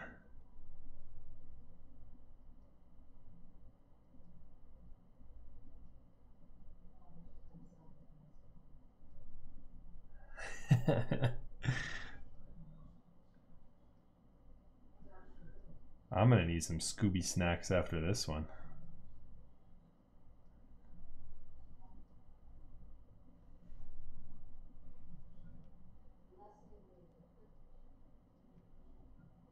Okay. Here's a GMK. Unfortunately, this is a GMK retooled stabilizer. Now, in my opinion, I have not had issues with the GMK retooled stabilizers, with the exception of the spacebar. The spacebar for me has been problematic in the past. I've had to clip that wire, and it's not, and I've had issues with them in the past. The 2Us have been pretty much okay for me. I mean, can anyone tell me exactly what the issue was with the retooled? Was it just, I mean, has anyone confirmed it was just the wire that changed?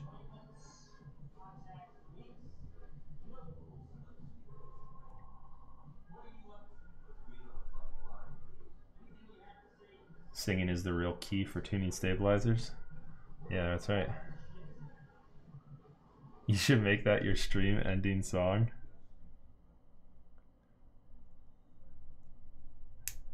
Yeah, somebody clip that thing for me, because I'm gonna have to, I'll have to come back and return to it. All right. Let's see if we get a better result on this backspace. The enter key sounded okay the second time around. Now here's what's gonna annoy me. If this backspace sounds good now.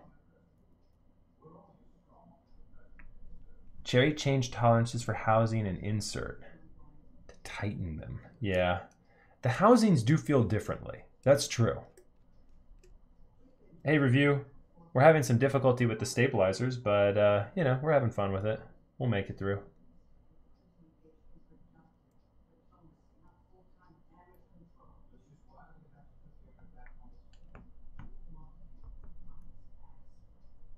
Okay.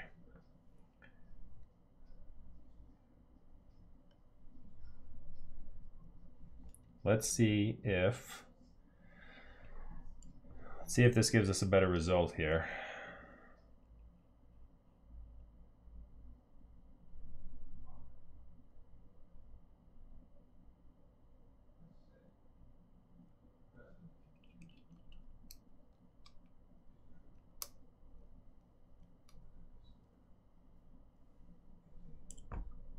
We can hope.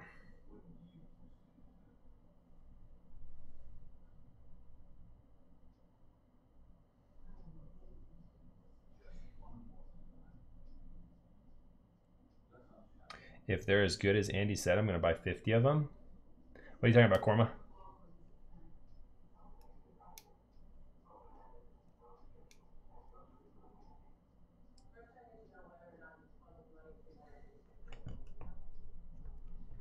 Okay, let's see if the GMK sounds any better.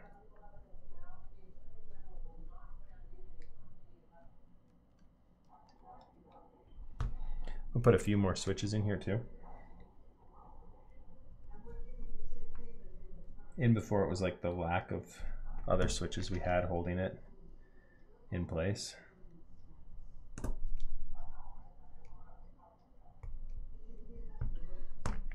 Should be fine. I mean, we've got plenty of switches in here. And with me holding it too. I mean, you can see when I test the stabilizer, a lot of times I like push down like this to then push it, you know, to make sure that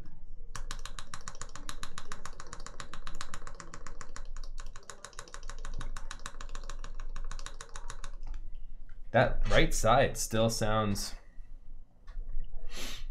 just a little bit off. Oh, I didn't have my music playing this whole time. That left side sounds rattly. I don't know if it's the, let me try a different key here. Here we go. Let me try a GMK. Just make sure. We are 2 hours in and we're still tuning stabilizers. Like this is annoying.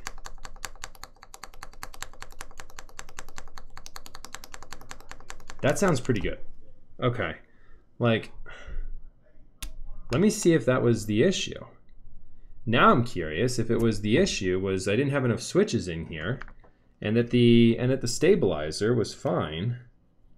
And it just was the tolerances between, or it was the clatter between the switch and the PCB. Like, you know what we're gonna do?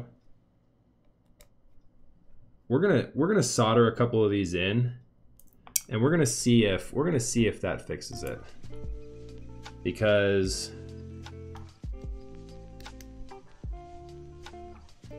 at this point, I'm not really pleased with much of anything. And so I think what we've got here is an issue more so between the switches, PCB, and the plate not pushing, right, or pushing against it in a way, you know, to where we're getting chatter between the actual switches and, you know, the PCB and plate and all of that, and just, you know, it's not, I don't want to believe that it's the stabilizer. And I've certainly got enough lubrication on that stabilizer to where, you know, anymore it would start to feel sluggish. Oh, I'm sorry to hear that, dude. Hope you feel better, buddy. Have a great night. So let's, in the spirit of keeping this night alive, let's go ahead and roll with it here. I want to put a little more on these guys. I want to clean up the space bar as well as the left shift. I want to put just a little bit more lube on both of those guys, and let's see if that if that makes me feel somewhat okay, I'm gonna go ahead and start soldering, and we'll solder around our stabilizers first, so that we can get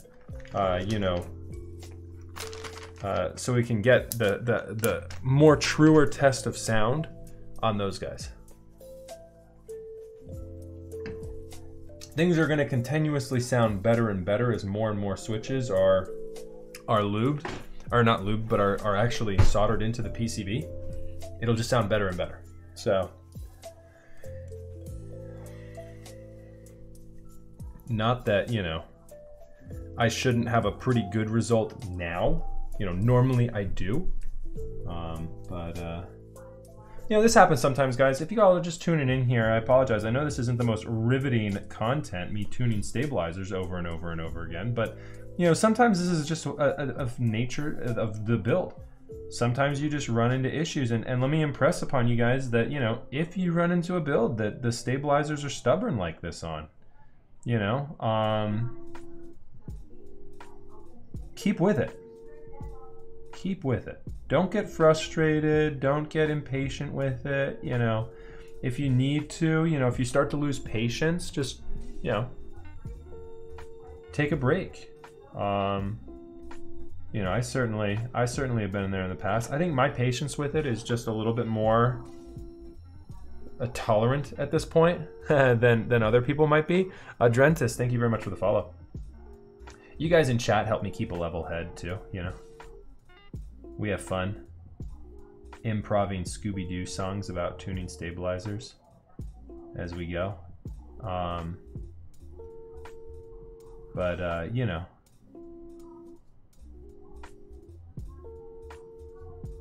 And I'm not just forging on for the sake of forging on. You know, here's the goal. This is my game plan here. I'm gonna add more lubrication to each of these wires. And I'm going to put this thing together, and I'm going to start soldering here, because as I mentioned, you know, you run into in many instances where exactly what I said, where the switch is not making a good contact point on the PCB. These Nixies are making an okay contact point. The PCB is not really moving, you know, too much with these switches inserted, but there is some movement there. And so that could be the cause of the rattle when I'm hitting these stabilized keys off center. And so that's what I'm hoping for here. And I'm hoping that what I'll do is I'll start building this. I'll start soldering everything together here.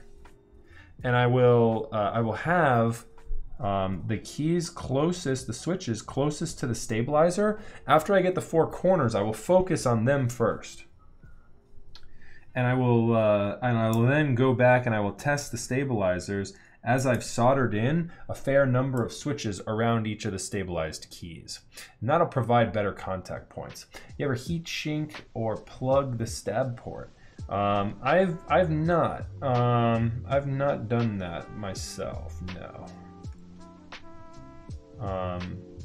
The only thing I've added heat shrink to is if the keycap itself is loose, I will add a little bit of plastic wrap to the underside of the keycap to hold it in there a little bit better. But you know, that's pretty rare that I have to do that. No fiber washer on these guys. So these stabilizers, I only add washers if it overlaps. If there's overlap, I'll add it. Otherwise, you know, if I'm not shorting any of the pads out with the screw, I don't add the washers.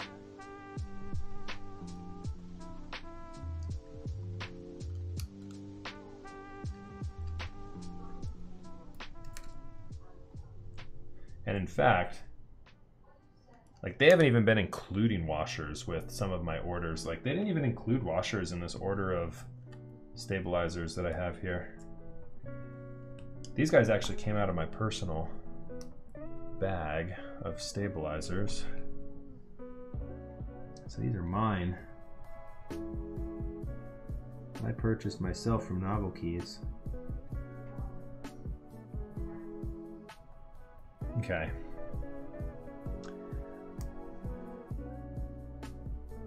I am underwhelmed overall with the amount of lube that I had on these stabilizers. So that could be partially my fault here. But then again, you know, you'd also, I've lubed, you know, less and had better results. Certainly is not, I'm not taking these wires out and like, oh man, I had no lube on there. There's certainly lube, and I'm adding more to the point where like I feel like I'm over lubing this thing. As long as it doesn't feel sluggish, I'm okay. I'm just nervous. I don't want the stabilizer to feel sluggish under touch at all. So I generally don't like over lubing too, because it just makes it messy.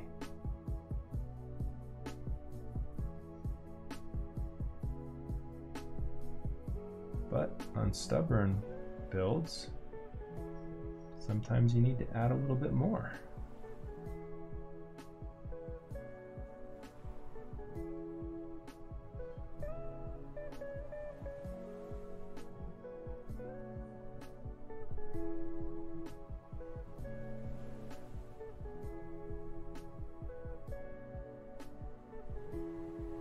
So lubing around the corner though, basically, you know, that's another point where you have contact with that metal on plastic, and I don't want any rattle between that guy either. And so that's why I add lubrication there around that corner. But I can understand that. I've not had, knock on wood, too many issues with wires coming out of these Duroc stabilizers. I've not heard of that being an issue. The Zeal stabilizers, even the newer ones, are prone to do that. C3 stabilizers, you will never have an issue with the wire popping out. Yeffy with the 5 months. Thank you, sir. Appreciate that.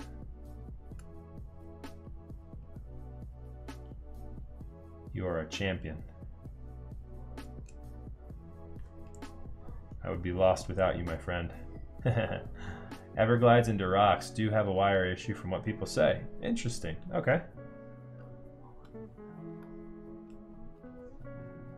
It's always a bummer when you get the wire popping out on stabilizers. Able to be remedied, but it doesn't make it any less of a pain in the butt. Right, yeah, the yet being the key word there. I guess if they're known to have issues, review, we need to knock on wood on that. You and I both haven't had them, so knock on wood there. Yeah, the pre-retooled GMK, I mean, it's so frustrating that they retooled it. You know, why fix what's not broken? Because the GMK pre-retooled stabilizer was just fine. There was no issues with it. The stabilizer sounded perfect. It was easy enough to work with. Naturally, you needed to clip the things, but that's not that big of a deal. I mean, it's just frustrating. I'm frustrated that that's not an option anymore. All right, let's see what these guys sound like here. It wasn't the GMK key. That didn't make any bit of a difference at all. In fact, I think when I were testing it before, these keys actually sounded better.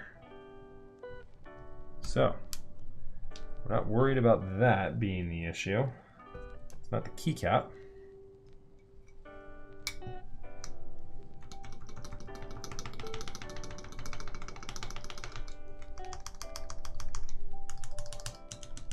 Mainly checking there for any sluggishness, and I didn't have any, so we are, as I mentioned, going to proceed with soldering. All right.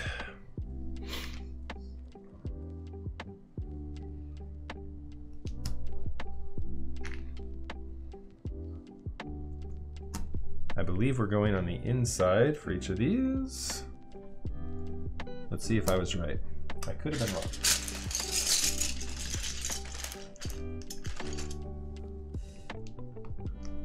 Nope, I think I was right.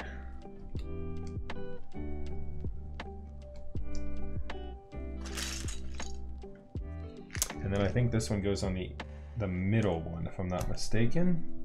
I don't think that's the middle one.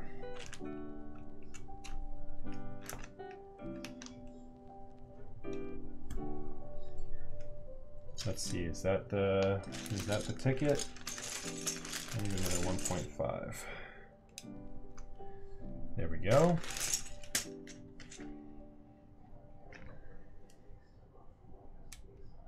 Should be that guy there.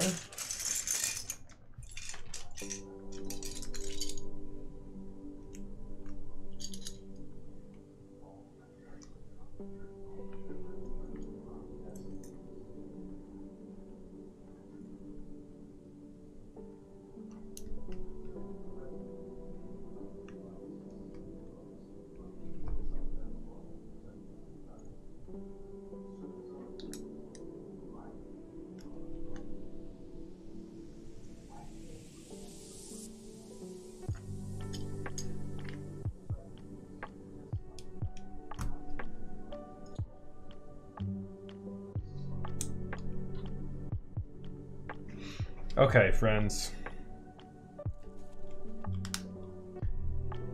Let us get to more interesting, diverse portions of the stream.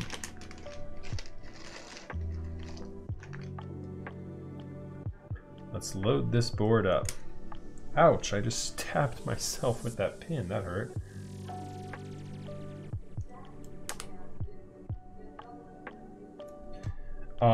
I'm super stoked though for trying out for the new sets of C3.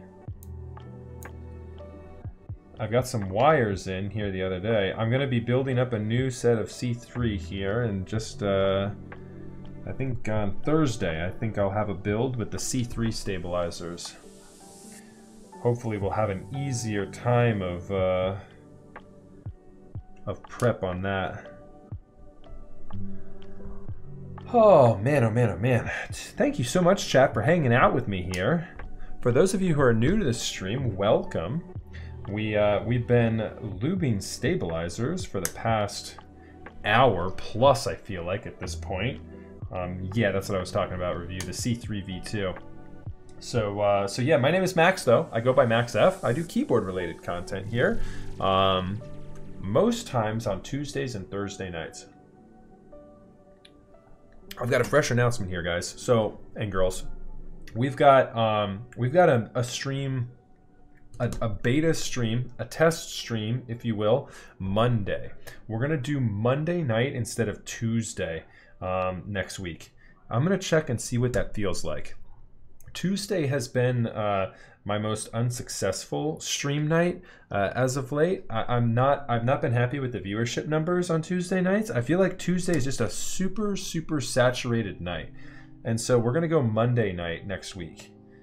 Next week we're gonna do Monday, and then either Thursday or maybe Wednesday, and then we've got the marathon stream on Saturday. I haven't decided if I'm gonna stream as well on Friday.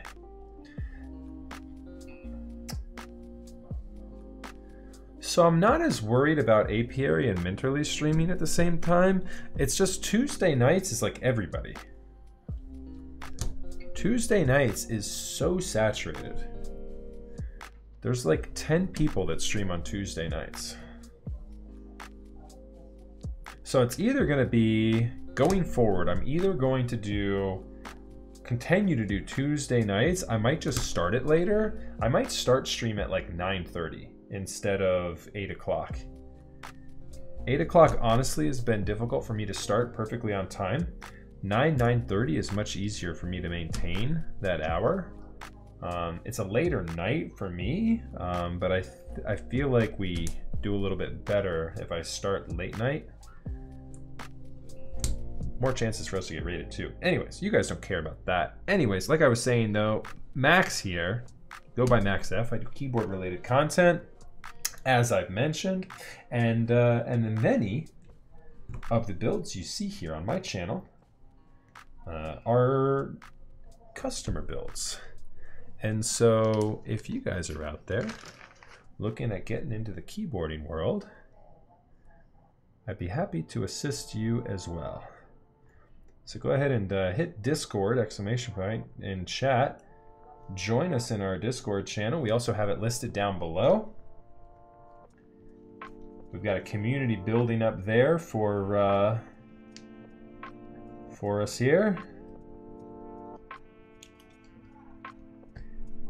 And it's the best place to get in contact with me if you're thinking about turning me up for a potential build service.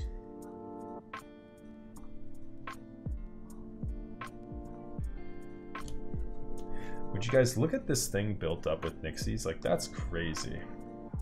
What's next in my pipeline for my personal builds? Whatever arrives next. I'm waiting on Rukia, Gasket, the Little Z, Ogre.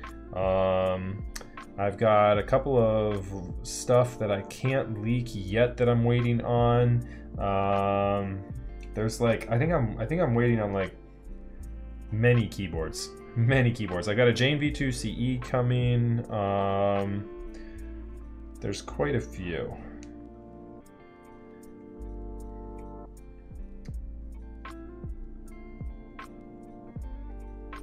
Yep, whatever comes in first though. Yeah, the Gasket or the Rukia. Those are two that I'm waiting on as well. Yeah, they're nice, Geigster. Definitely would recommend grabbing one of those if you can. For what he's talking about there, the Gummy Worm is a gasket mount that has a rubber band that fits in between the PCB and the plate. Look how warped that looks. Oh my god, chat. That is not barrel distortion on my camera lens. That is this PCB doing a seesaw effect. Yikes. I am going into this with some reservations here. Let me be honest with you guys. I'm a little nervous.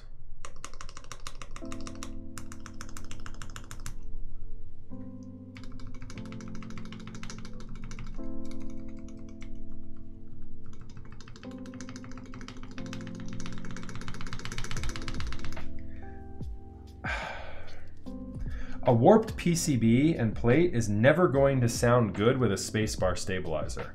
Like this is never going to sound good if this doesn't get fixed. The warp issue doesn't get fixed. All right, so right now I'm pushing both sides down to level them.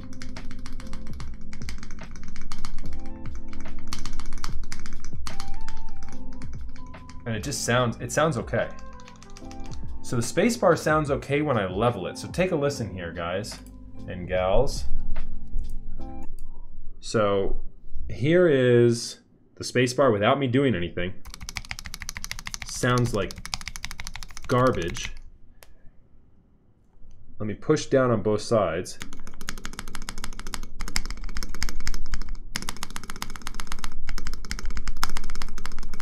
Much better. So I'm just hoping that with the build, when we actually have the PCB and plate in the case, I think it will fix it. I think it will fix it. So not only will I have the top mount screws in, but I'm gonna have liner on the bottom of it that will push the entire bottom of the case and make it much better.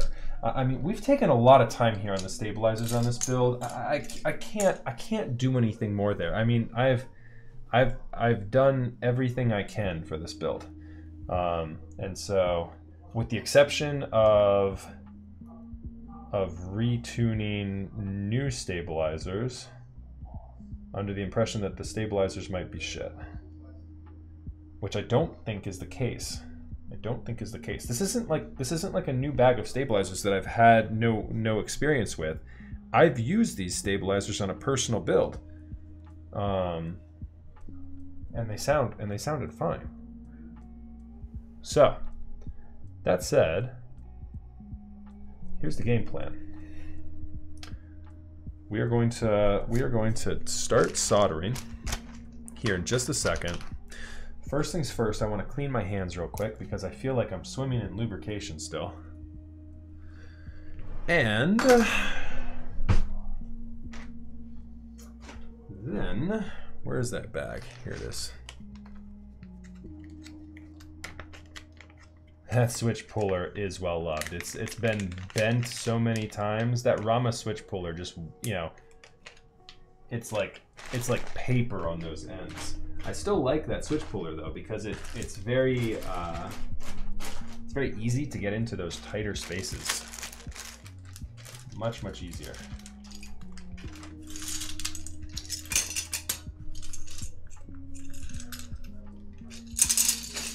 Okay. Just cleaning up my desk just a little bit here, folks. Getting everything ready here for the build. And as I mentioned, I'm gonna go grab a drink, wash my hands real quick. Good time for a bathroom break if you guys are hanging out here with me as we migrate into the soldering portion of the stream, which will be next in just a minute. All right, so there's the extra Nixies. Put that over there. Move these Gateron inks over here.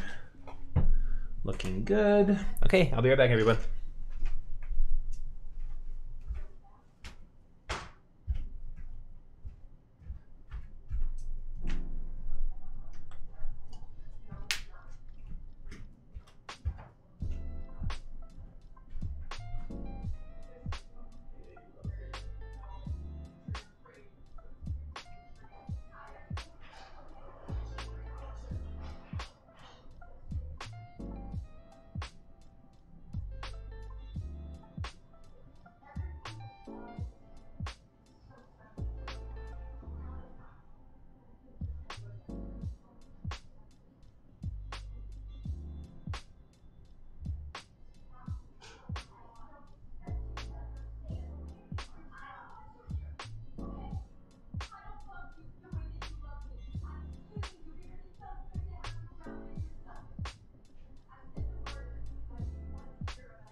Alrighty.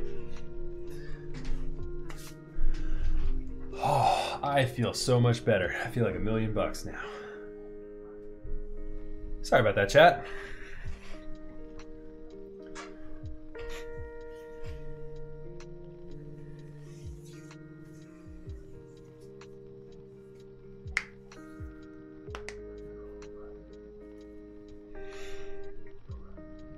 Yeah, so Jay, to test I do. I think having it in the case will make it sound much better.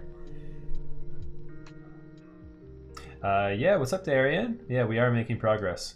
Yeah, we're definitely making progress here. Ghost Grixley. Nixies are a very expensive MX Black, essentially. It's an MX Black, a very old MX Black. They're made by a company called Nixdorf, and they're vintage. They're not made anymore, and so you can't find these anymore. Well, you can find them aftermarket, but you can't buy them new anymore, obviously. Yeah, so they're a difficult one to find. Very meme switch. All right, so let's transition into the soldering portion of our stream. I always get the questions. I'll answer you guys right off the bat. My soldering iron is a TS80P.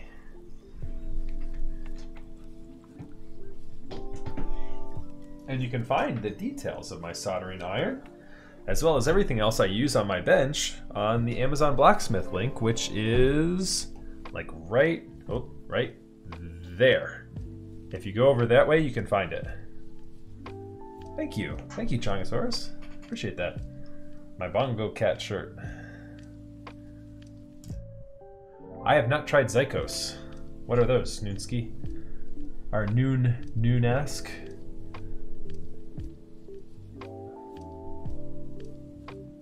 They're in a SteelSeries 6G? Is that switch? That's what those switches are? Oh, and I forgot real quick, chat. I'm going to, also, what's up, Chongosaurus? Yeah, exactly. What's up, buddy? Good to see you. Alright, let me go ahead and turn this on.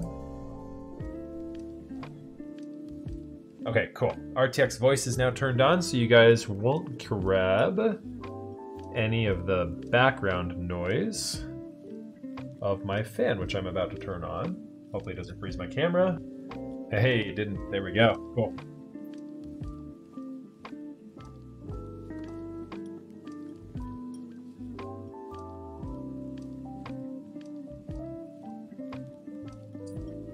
Alrighty. Oh, you know what I want to do too?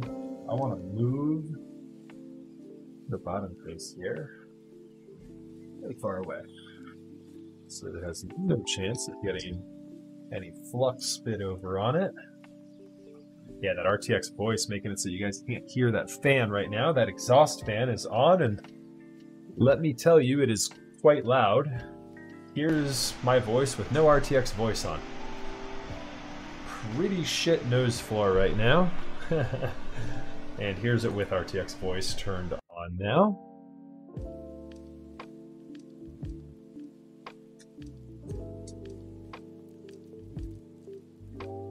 Oh yeah, every streamer should.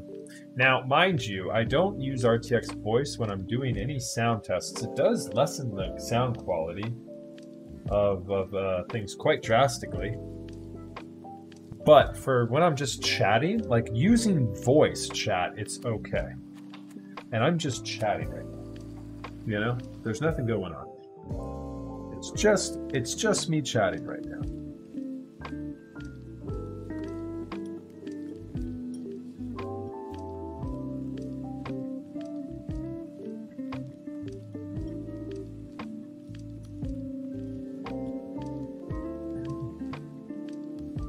What's up, Zods? Good to see you.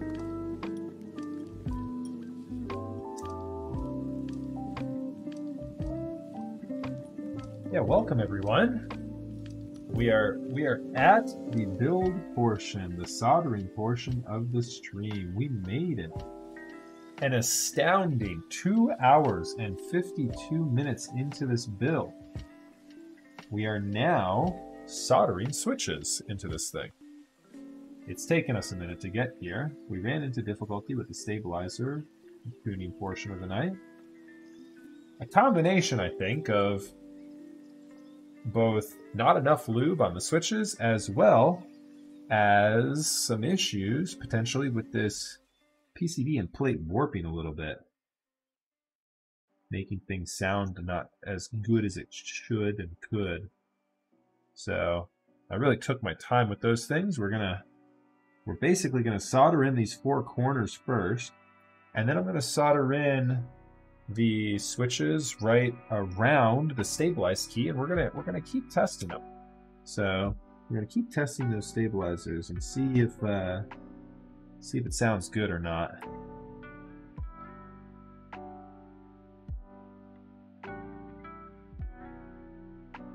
Making sure we get good contact points on these.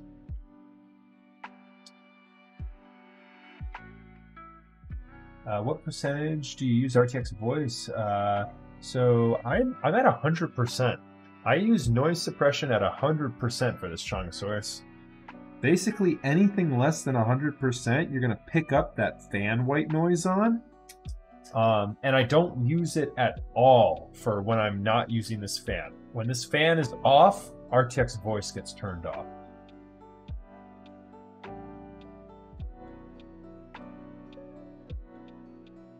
Yeah, so I've never heard of these Zyko. So Mechs on Deck started them, and they're a Frankenstein switch with a Zeal bottom, Panda top, and a Halo True stem. Interesting. Interesting. Yep, I can't say that I've ever tried that. So, all right. So here's what we're gonna do. Since we know we're working a little bit of a warp issue here, we're gonna do the Woden method. I always call it the Woden method. He's not the guy who came up with it, but he's the first guy I've seen use it. Back when I was a wee lad building keyboards, I had no idea what I was doing. Watching the great Woden stream content, similar to what you're seeing right now. Woden would stream Nixie builds on his 910. Woden is a champion of the keyboard community. If you guys weren't around when Woden was first streaming, he would stream content on YouTube. He's a German guy, and he's just a great guy too. The MX Blacks that are in my 910, my personal 910, are actually from Woden. I do too. I miss Woden. He had such a good demeanor on stream too. I hope I'm half as entertaining as Woden was. I loved his recycler hauls too. I know nothing about vintage keyboards, but I would learn so much watching his recycler hauls.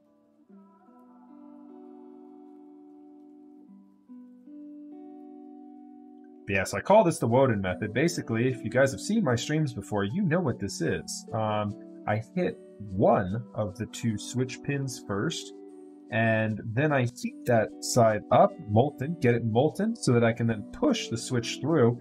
Here on this side, I'm actually pushing this down as I make this molten. I push, and then I take the iron off. That turns, it solidifies again, and then I let go of the switch on the other side. That way the switch has been pushed very securely against the PCB and the plate, getting everything, pushed into place really securely. And then I go ahead and I solder in the other side of the switch. The Woden method.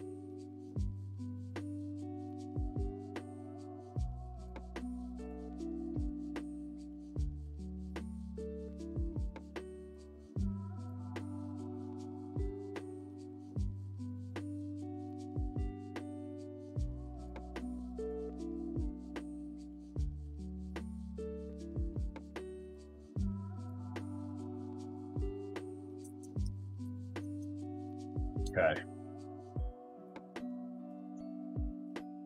It's easier to do that process with a eutectic solder. Doesn't work quite as well with 6040. Interesting. It's not too bad with 6040 though. It still accomplishes the job.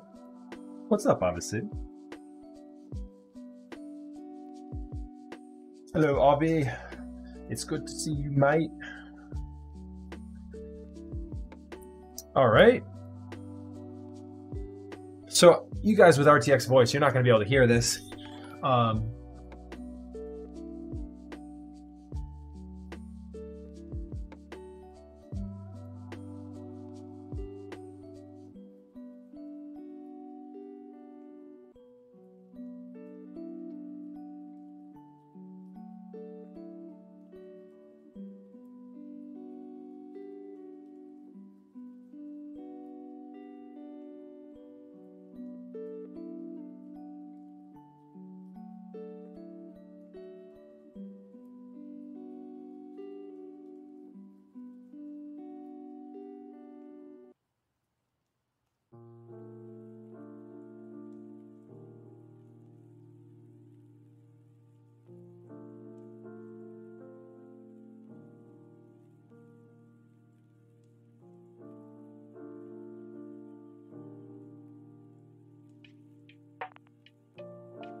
volume set. There we go.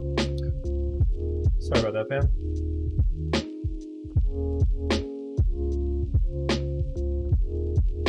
Yeah, if you guys haven't seen that before, that happens to me every now and then. That happens when this fan right here is on the same circuit as my audio controller, and I have to reset my audio controller when that happens. With that, let me turn the music back down. With that, it causes the issue that, like I said, because I need to reboot it, I have 48 volt running through that line to my microphone. And I don't want to surge my microphone out, and so I have to give it a couple minutes for power to drain from that before I can unplug my audio controller. I could damage my microphone if I unplug the audio controller too quickly with power still running through that line. So that's the technical reason why that takes a little bit of time to reboot when I run into that problem. But we're back. Hello, everyone. Thank you for the follow there a second ago, American Bear. I appreciate that.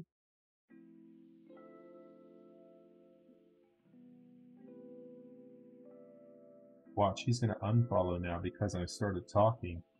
He's going to be like, oh, this stream is so cool. This guy just listens to music and does electronic soldering work and just chills. Now that I started talking, he's going to unfollow me.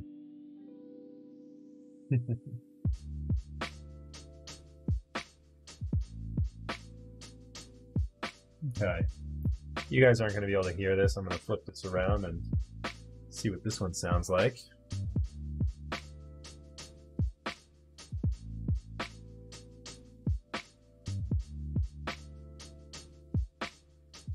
I mean, yeah, from what I can tell, these stabilizers are sounding pretty good now. We just have to roll the dice that the warping issue will fix from the, and with it the space bar.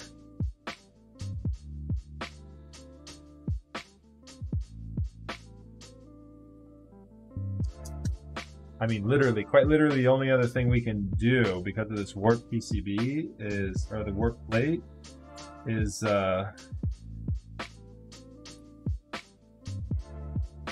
get a new plate cut.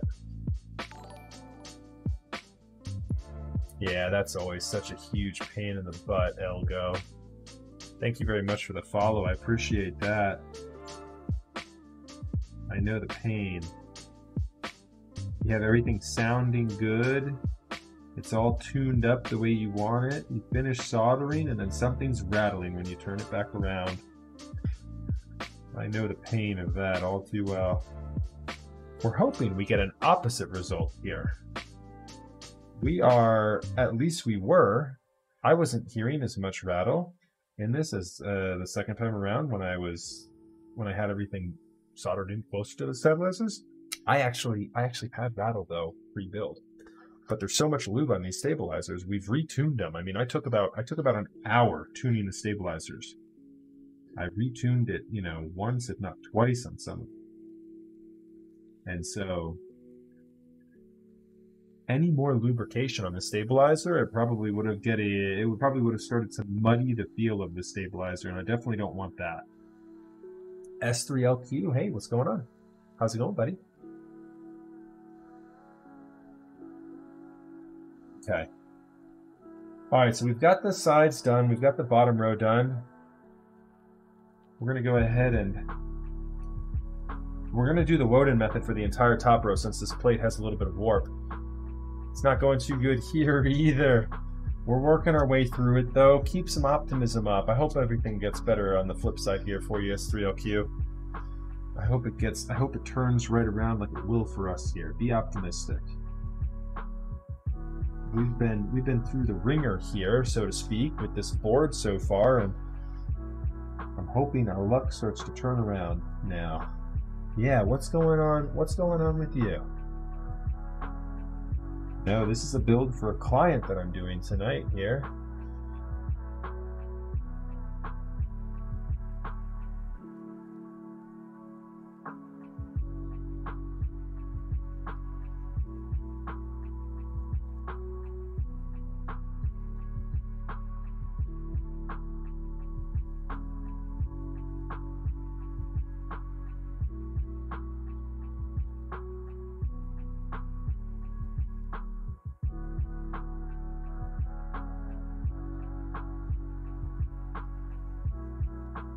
Our primary issue that we've had so far with this build is that there is a huge amount of warping on this unit. You can see how much that PCB is warped. The PCB and the plate, really, the plate I should say. And we're just hoping that when we get everything in there and it pushes it down with the liner and everything, that we're in a better spot. Oh, Sonoma.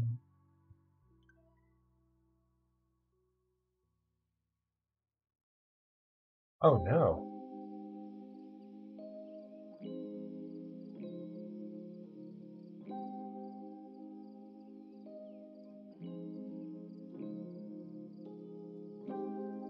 I'm glad you were able to get in touch with him, S3LQ. I'm super glad you were able to get in touch with him. Your friend is lucky to have good friends like you. Good catch on that. I'm glad you're able to reach out. I hope your friend starts doing better. That sucks. I'm sure that's very stressful. 6 a.m. over there. So you've been, or 2 a.m. over there.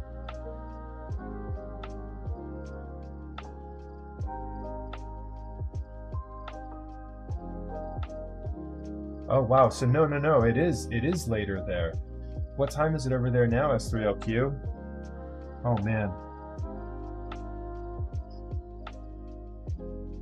You got the messages originally when it was 2. Yeah, that's what I thought I heard. I thought I saw 6 a.m. Wow.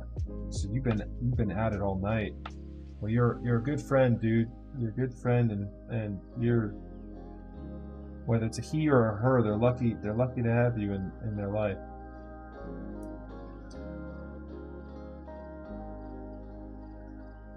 Hopefully they get the help they need. Depression is nothing to joke around with. That sucks. Sending good vibes your way, dude. Sending good vibes your way tonight.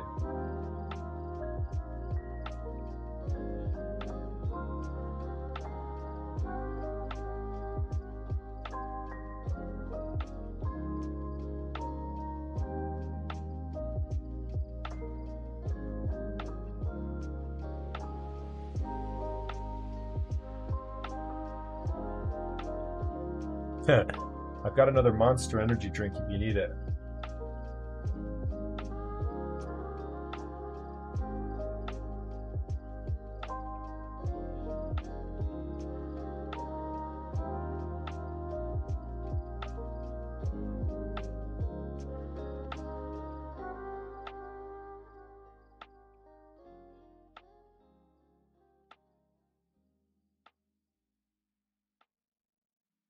Yeah, thank you so much, chat, for hanging out here with us tonight. There's no good way to transition off of that. Again, S3LQ, I hope your friend gets the help they need and everything is on the up and up. Thank you for tuning in, man. Yeah, thank you. Yeah, there's no good transition from depression to any other subject, but welcome, S3LQ. It's good to see you, buddy, as always, in chat here tonight. We're building up this 910 here this evening. My issues pale in comparison to your evening, so so thank you. Oh, and we got an anonymous gifter giving S3LQ a T1. Thank you so much, anonymous gifter. And welcome, S3LQ. That's very nice.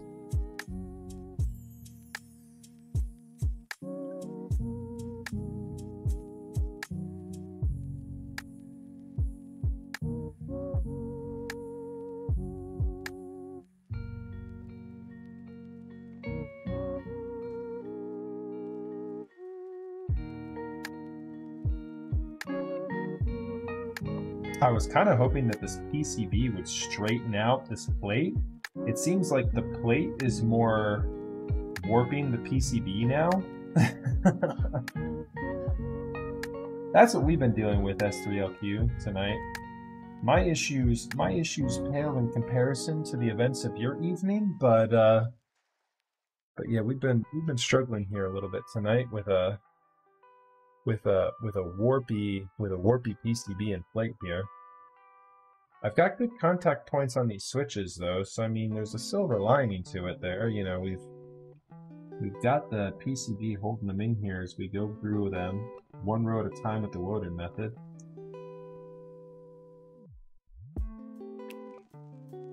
Chat, you'll get to experience that method a lot here this evening.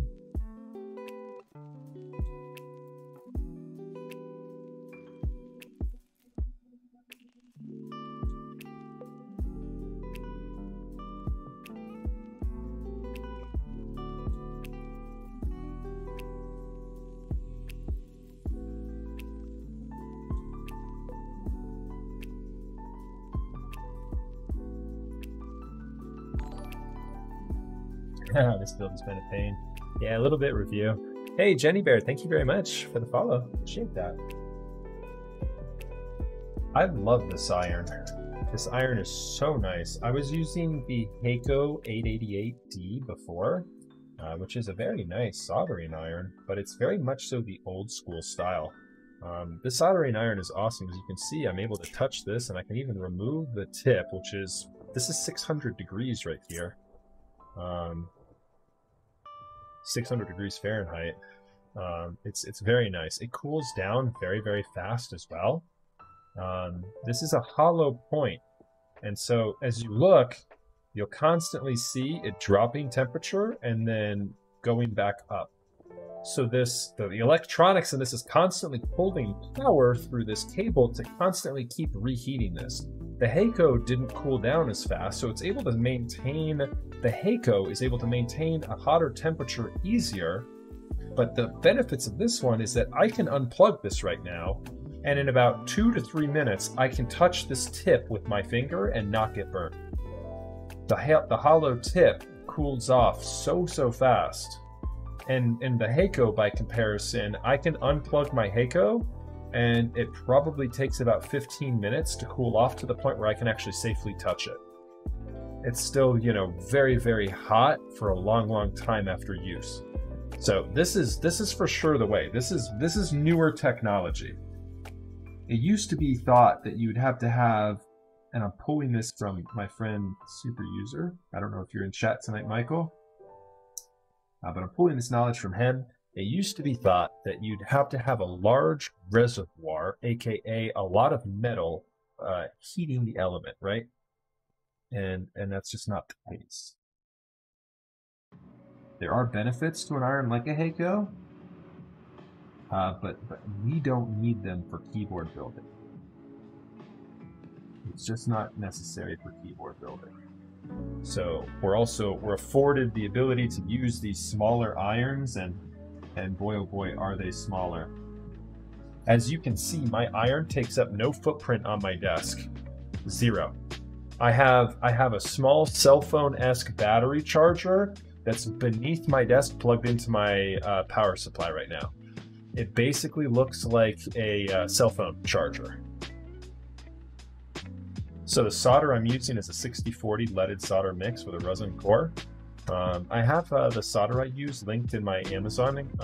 If you go down right there, the Amazon blacksmith that shows up on your screen, you should be able to get to the solder I use. Can't you also plug it into a PC to get it to use it? Yes, that's right, Koda Tenshi. Yeah, so this actually has a firmware on it, and you can update the firmware on this iron.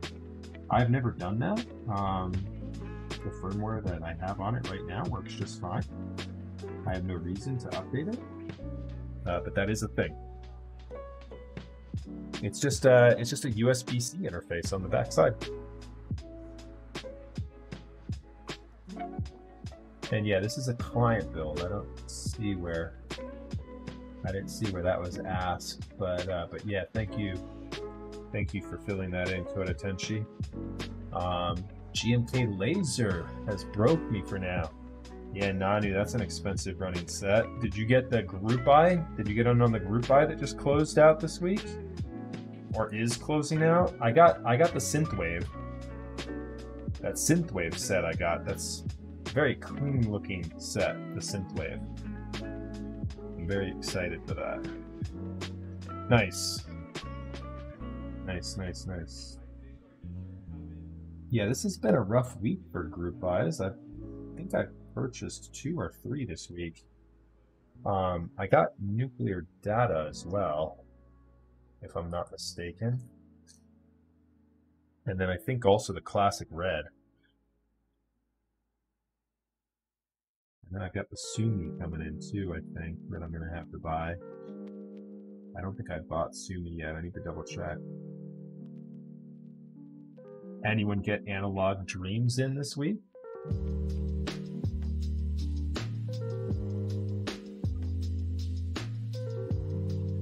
Analog Dreams is starting to ship out.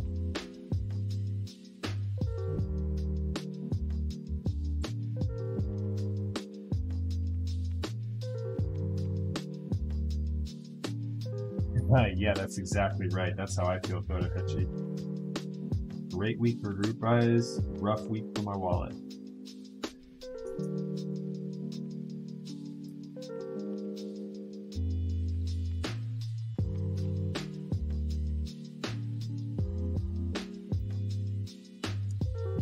We're still very much so warped. Very much so warped. I'm very nervous about the spacebar. Oh man, oh man, oh man. If it just comes to it, I mean, I've got another PCB that I can use, and I've got another plate we can use. If worse comes to worse, and this spacebar doesn't resolve itself with the way we load it into the case, then you know we'll proceed to the next option.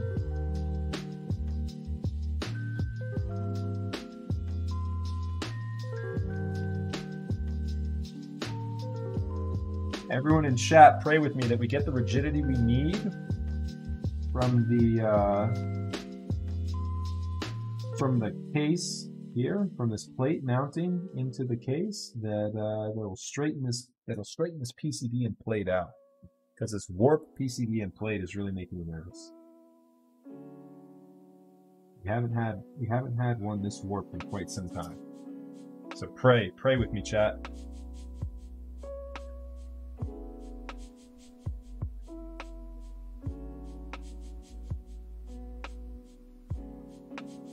All right. And real quick, guys, thank you again so much for tuning in tonight. I'm really appreciating it. I'm not going in, obviously. We still got the build to finish up. We're going to dress this thing in some keycaps here in a little bit. And we'll get a typing test as well, so don't go anywhere. We have to see how these stabilizers ended up sounding. But I just wanted to say thank you, everyone, for tuning in. My name is Max F. I'm a keyboard streamer. I do content like this at least twice a week. I've been really doing closer to 3 times a week lately. I do Tuesdays and Thursdays. Next week, though, we will be doing Monday and Thursday, I think. And then I have a 12-hour marathon stream on August the 8th. So make sure you guys toss me a follow so that you get notifications when I go live on August 8th. You guys are not going to want to miss that marathon stream. I have a lot of giveaways. I have key sets, maybe a keyboard. I have switches that I'm going to be giving away. I have artisan keycaps. I'm going to have a lot of guests rolling through. It'll be a really, really fun day full of keyboard content and builds. I'm going to be building at least 2, maybe 3, maybe even 4 keyboards that day. Hell, if we have builds like tonight, I mean 3.5 hours and I haven't even started dressing the keycaps, it might only be 3 builds. But we should be having a lot of builds there. Anyways, I just wanted to say thank you so much for tuning in and welcome. And if you guys are looking into getting into keyboards yourself, I offer the service you see here for clients. I have all the information for my build services linked down below. And you can reach out to me on Discord. That's probably the best way of contacting me. To spin me up on a build for yourself.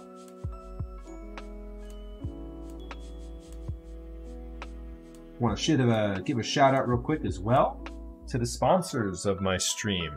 So we are sponsored by Zeal.pc. Zeal is the spot where you're going to find your Zeal stabilizers, as well as your Helios, Telios, and Zealios switches. They have a myriad of lubes on their site available, as well as some, I don't know if they're out of stock on PCBs right now, but Zeal.pc. If you go to the link listed down below, that's a referral link for me that gives me a kickback when you order through it. It helps out my stream quite a lot. I'm very appreciative of you guys for using that referral link. Anything that gets ordered and kicked back to me through there, I put right back into the production quality of this stream. So thank you so much, guys, for supporting me through that referral link. We're also sponsored by MintAutumn.com. Mint Autumn and Jack Static is Jack Static, let me just say, is a phenomenal member of the community. I talked to Jax the other day. He's been going through some personal issues that I'm not going to share, but Jax is just an absolute saint. We love Jax. I can't wait to see him again and talk to him again here soon. Jax is the creator of the Rukia keyboard. You'll find his website linked down below as well. Make sure you guys favorite his website, join the mailing list. You'll get updates on all of his upcoming projects, which I know what they are. You guys don't know what they are yet, but I do, and it's definitely going to be worthwhile. So make sure you tune in to mintautumn.com for Jack Static and all of his upcoming projects. We are also sponsored by, oh thank God I didn't lose my microphone, I thought I might. We're also sponsored by The Key.Company. The Key.Company is your resource for all sorts of key set group buys. We have got the new key switch opener that's available on their website. This thing is awesome. It's like beautifully anodized aluminum. Opens up both your box and your MX switches. I think this opens up ALP switches as well. Super, super awesome how it like is magnetized and like, of course I'm not getting it now. Oh yeah, because I have it oriented wrong. There we go. Super awesome there. They now have got 205G0 as well as a myriad of other lubricants on their website. You can get the tangerines on their website, which are absolutely incredible stock. This is one of the most incredible switches stock I've ever tried. Other than some spring ping, those switches are really, really good stock. So big shout out to the Key.Company. You can find the link to them down below as well. Big thank you for the support you guys show me on my stream as well. So thanks to the sponsors. And thanks to you viewers. I appreciate you all. Thank you so much. All right, so everybody needs to pray here on this with me. I'm more nervous, I think, about putting this keyboard back together than I've been in quite some time. Before I unplug everything with my soldering iron, let me go ahead and just test this out real quick. I'm not normally this nervous about a keyboard.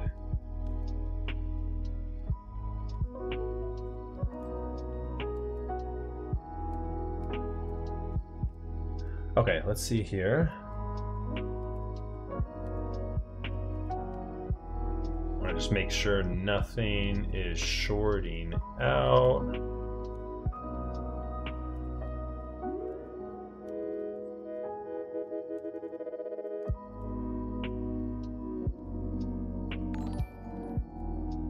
Okay, cool. That's looking good. Hey, Mandy, thank you very much for the follow. Falseful, thank you as well for the follow. Appreciate that, you guys and gals. Very kind of you. Welcome to the crew.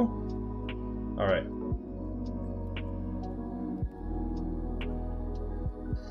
Yeah, let's go ahead and unplug this now. Get that cooling off. Put that over to that side.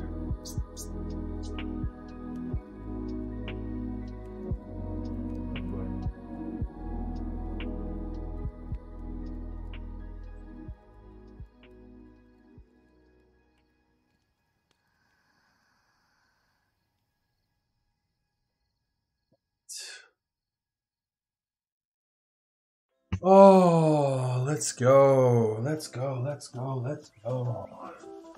Okay.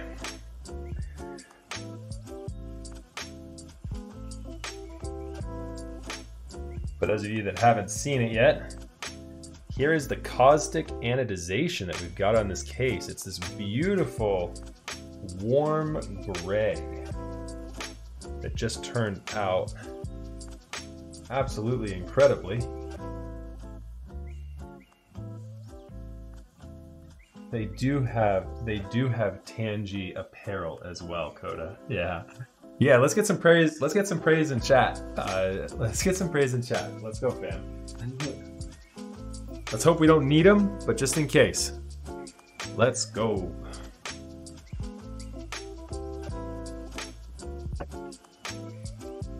All right, you guys also get to be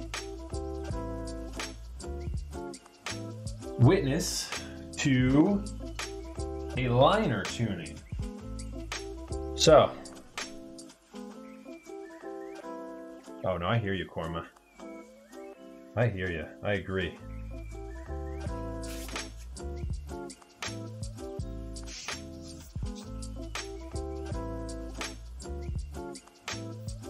I agree. You won't get any feedback other than confirmation on that one.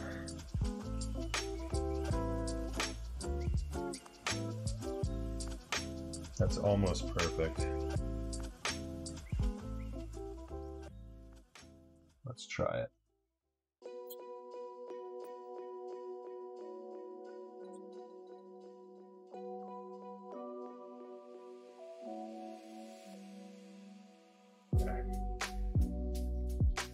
That was like meant to be. I just had enough left over in my liner. It was like perfect for that. That's right, Yeffy.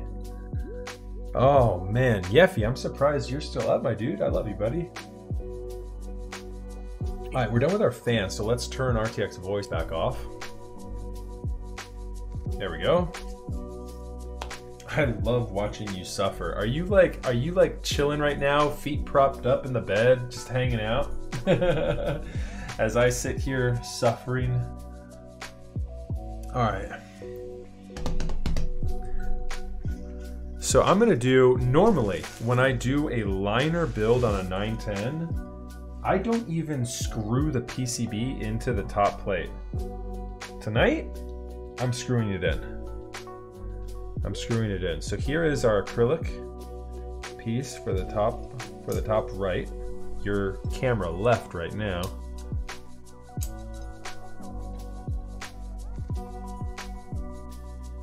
Nice, Yeffy. You're in a better spot than I am right now. I'll be right behind you. I'm joining you here in a minute. Coming over. I'm coming over. We'll have a nice stiff drink after this. All right, let's see here. I think I need this size here for the plate mount screws. I built one or two of these 910s. I know exactly what we got going on here. Okay.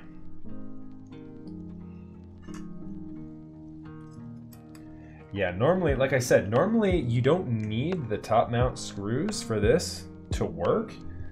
This shelf liner normally adds enough for it to work just fine, but man, tonight I'm adding the screws. I want to give this enough rigidity here since this plate had warping issues. I want to give it all the help it can get. So let's hope here.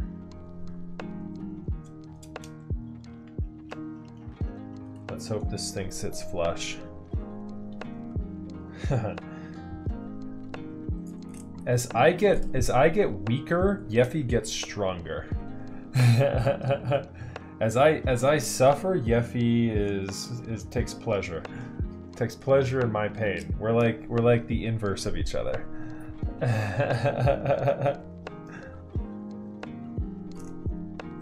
Yeffy, you message me throughout the week like how something is broken or like something's wrong and needs fixing, and I'm like, yes, I'm getting stronger.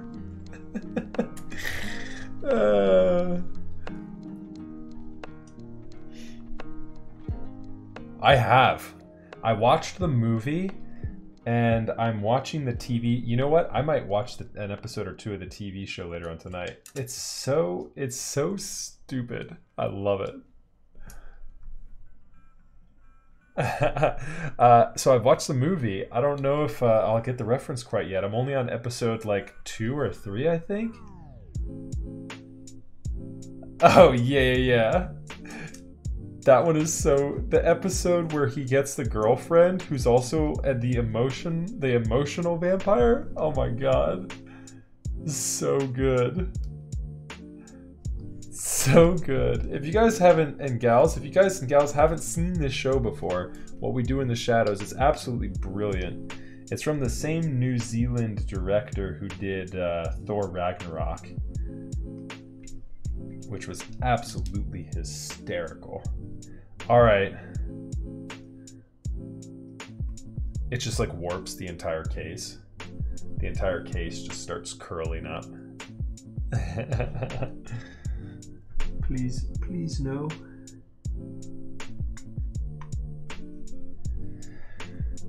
Okay. This hardware looks really short. Is this the right stuff? It's the right stuff, baby.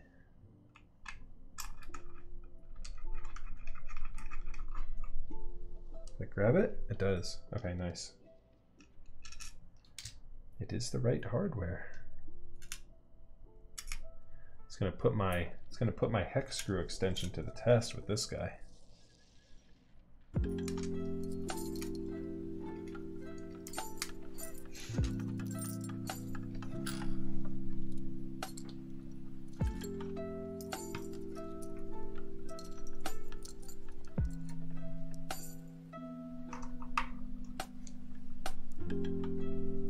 The movie's quite good. It's more of the same.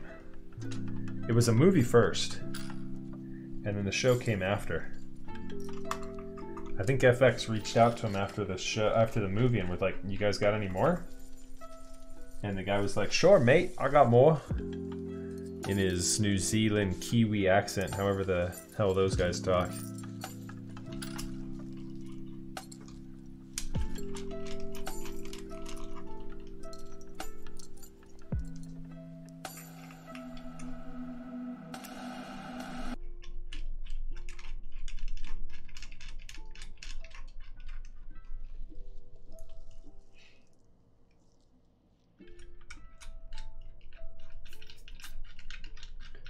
All right.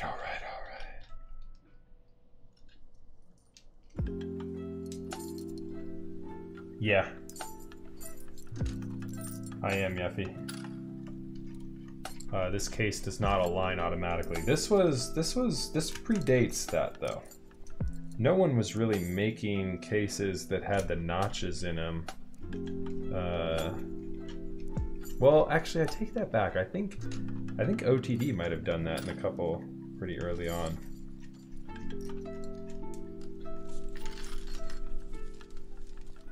It's a daunting thing, though, to try and machine that when you don't know about your manufacturer, though. Because those have to be precise, or else everything is jacked up. Like, if those tolerances are off from your manu, like, it's a daunting thing to take on. Okay. All right, chat. Let's go. Let's see what this thing sounds like.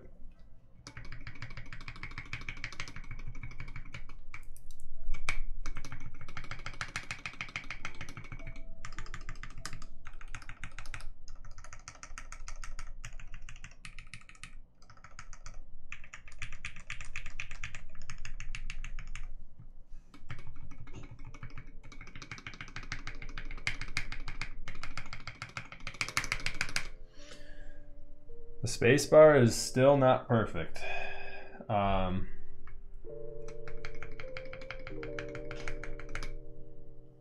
Which is a bummer.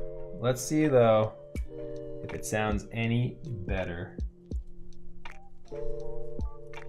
with GMK. I'm gonna try it.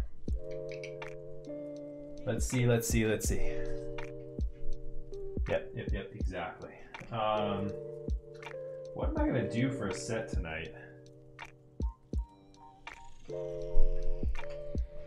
What do you guys want to do for keycaps? I didn't think about that at all. Do you guys want to dress? Do you guys want to dress GMK Night Runner in it? That's a pretty new, dope GMK set. I could do Oblivion. You guys want to do Oblivion?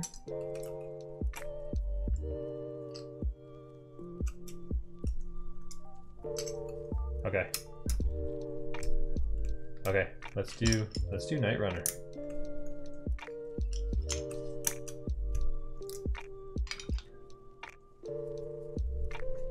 Honestly, so I'll be honest, I didn't like the idea of the Duroc stabilizer in here at first with the purple, but with the green and the purple, it's actually not that bad of a hit. It's actually not that bad. Yeah, Night Rider or Night Runner, Oblivion would look better. You're not wrong. Oblivion, I think, would be good. And it is a lot of loot.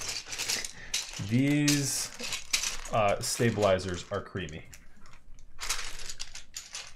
Like we played that line, that fine line between a sluggish stabilizer and getting it perfect. As close to perfect as we could. Okay, what am I doing here? Just rolling around in circles.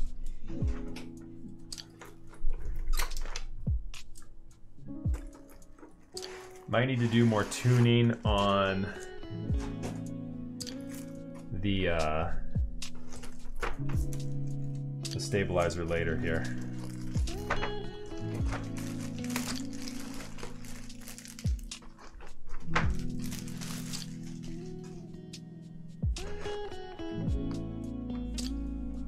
So the Limo cable is from our boy Suichiro.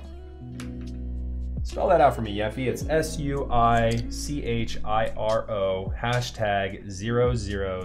#0001. Suichiro is a great guy. He's over on Discord. If you guys are looking to get a cable made, tell him MaxF sent ya. How many sets, GMK sets, do I have? Quite a few. 69 sets.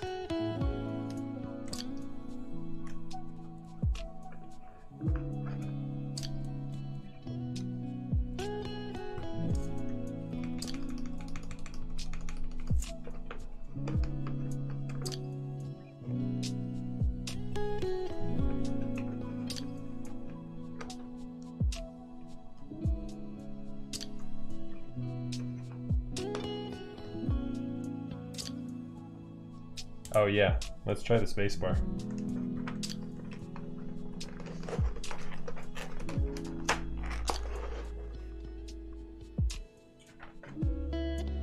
Oh, GMK trays. New GMK. Love these new trays.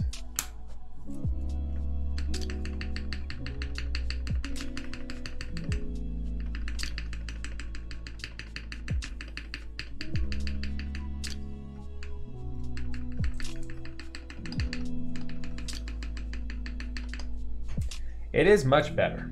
It is much better. I will say that. It is by no means perfect, but it is better.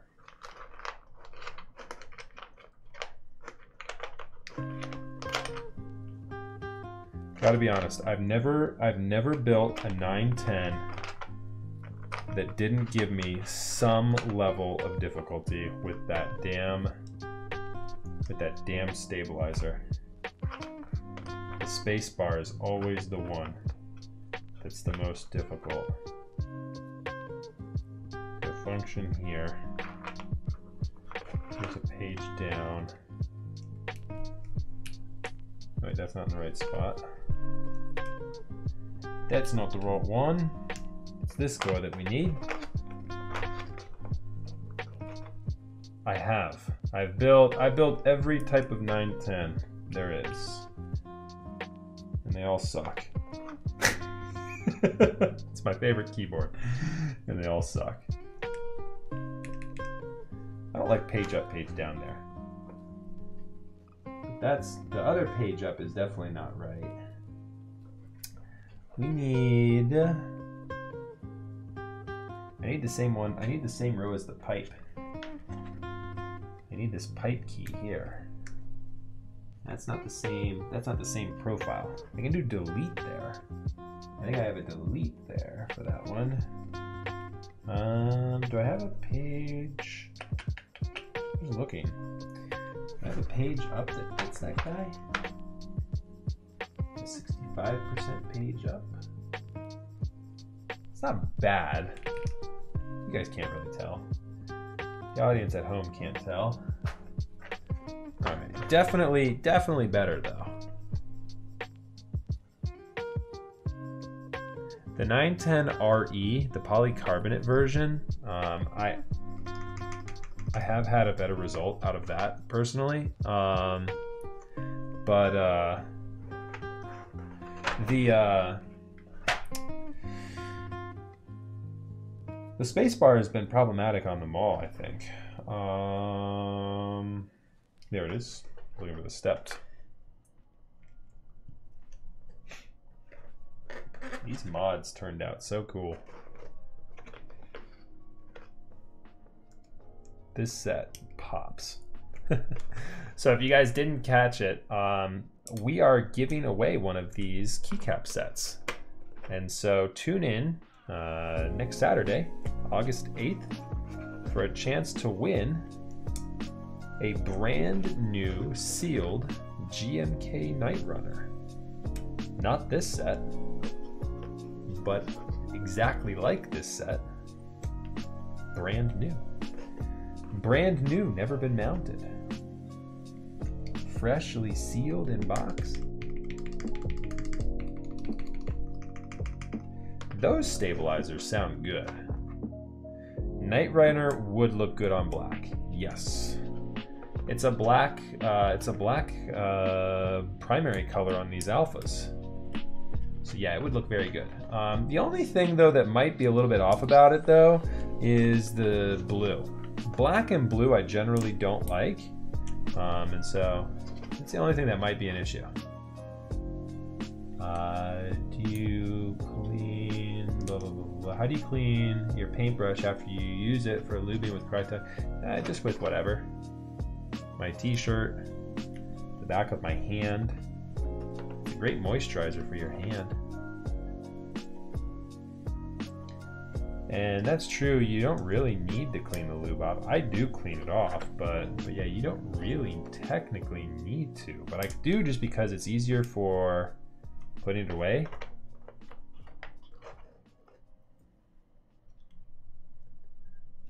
What's up, review? Yes, we will be doing marbles. Yeah, marbles makes it fun for all the viewers. I love marbles. Makes it nice and enjoyable for everyone. Oh man. Let's see here.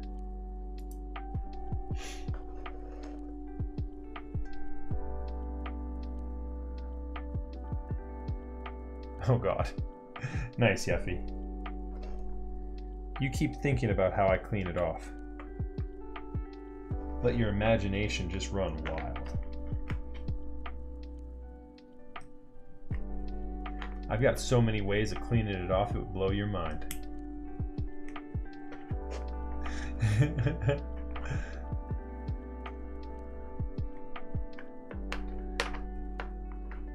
Oh man, I've got something funny to share with you guys in chat. Okay, so let me take you on a little story here as I'm looking for these last properly sized keycaps. This is so stupid and funny. Okay, so I'm writing my Zach. Are you in chat? You know what I'm about to say. You know what I'm about to tell. I'm writing currently a couple of sections for. Hey, thank you so much for the follow there, Isabella. Appreciate that. I'm writing an About Me section right now for my website. And if you guys haven't heard, I'm going live with a website here shortly. Super excited to be bringing that up here, probably within the next couple weeks to month. But anyways, I'm writing the About Me section, and I had this portion of the website, you know, kind of, and I normally don't like About Me sections. They normally come off as really cheesy, but I tried to tell a cool story about how I got into keyboards. Anyways, that's not the important part. The important part, and what you reminded me of, Yeffy, was there's a part in my script where I'm talking about the About Me, and I'm basically like queuing it up, like, you know, come on a journey with me, let me take you through the realm of keyboards and guide you to, you know, a great build or a great commission experience, and get you, you know, all squared away with you know, your first keyboard or your 10th keyboard, however many you have. And I'm talking about keyboards and how we interface with them and all of that. And I put in there a line where I said, let me get the verbiage. This is so funny. This is worth it. This is worth taking a little detour in the stream here tonight to go into this. It was so stupid. Zach's not in chat. He would have said something if he was. Oh my God. I can't believe I'm about to share this. It was so funny, I lost it. I completely lost it. Google Docs. Yeah, okay, I found it. Okay, so I wrote in the end of this thing, I'm closing out the About Me section. I said, whatever stage of the hobby you find yourself in, let me help you bring it to the next level. Come this way, and I'll take you on a journey that will enthrall your senses and have you excited to sit down at your computer and get to work. I put in quotes like I was all those years ago, and I told this little story about how I had first had an experience with a keyboard in the computer lab, you know, learning math as a young kid in the early 90s or late 80s on a Macintosh. But I put in there, let me take you on this journey, and we'll, you know, as you sit down, you'll be excited to sit down in front of your new keyboard every time to get to work, in quotes. And Zach, one of my buddies, Zach Adams, if you guys don't know, he chops in chat every now and then. He goes, Max, I love it, but this is gonna read like people are sitting down in front of their computer to masturbate, and you don't see it. You need to switch this verbiage, because putting get to work in quotations is not gonna work. He wrote that, editing it, and I lost it. I was like, oh, I almost need to keep it in there. I literally wrote, let me take you, come this way, and I'll take you on a journey that will enthrall your senses and have you excited to sit down at your computer and get to work, like I was all those years ago in the lab learning math with my Macintosh. I died.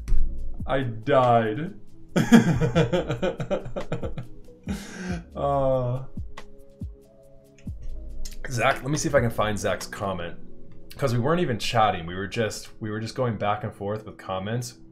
He goes, I'm so sorry to say this, but amusingly, this reads like people sitting down to masturbate at their computers. Having get to work in quotes really seals that one. That's what Zach wrote on it as a comment. And then we're chatting in Discord later. He's like, yeah, I didn't think you saw the way you had written that. It was kind of not coming off in the way you probably meant it to be. Right. Yeah, me getting to work in the computer lab. I'll be right back, chat. I'm gonna go wash my hands and then we're gonna do some typing tests.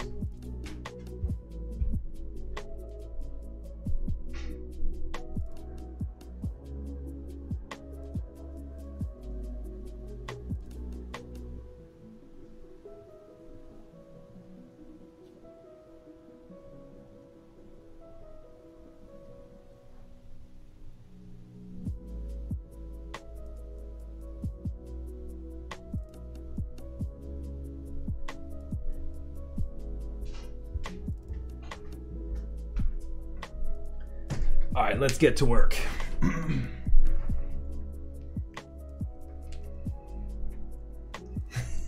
Yeah. Right. There you go. Nice. Nice, Lolo. That's what I'm talking about. Okay.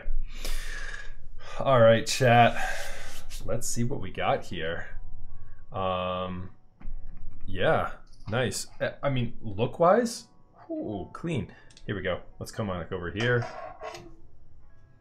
and take a look at this one. This definitely is one of the prettier boards we've built lately. What do you guys think of GMK Night Runner?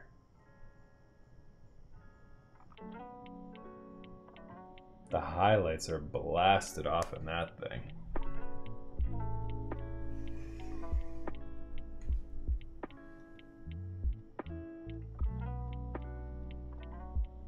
That might be the YouTube screenshot right there. That bottom is just so pretty.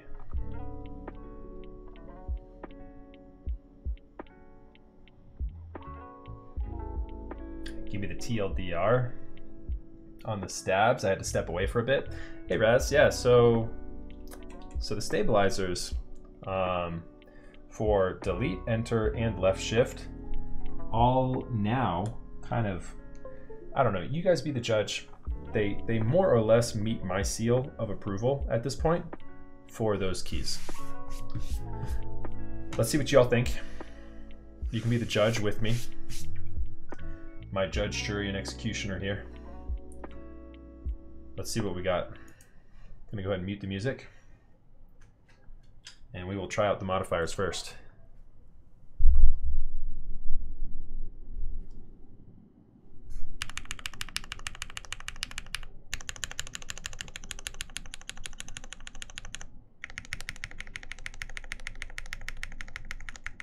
James, thank you so much for the subscription there. I really appreciate that.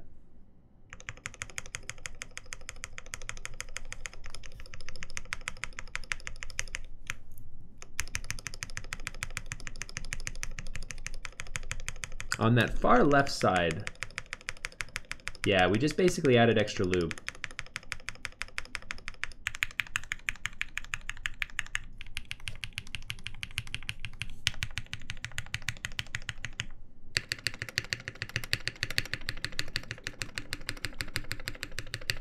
The spacebar, though, troubles me.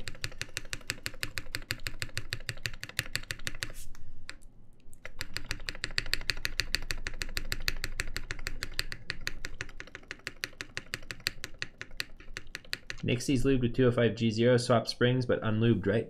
No, these Nixies are lubed.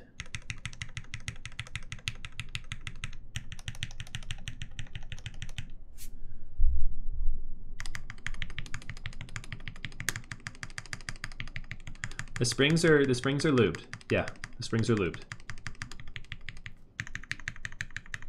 We've got a 90-gram spring in the spacebar.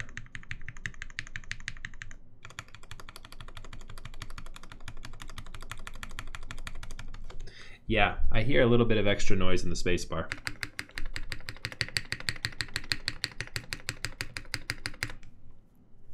And I mean, I gotta be honest, the spacebar, the reason there's extra noise in there is because our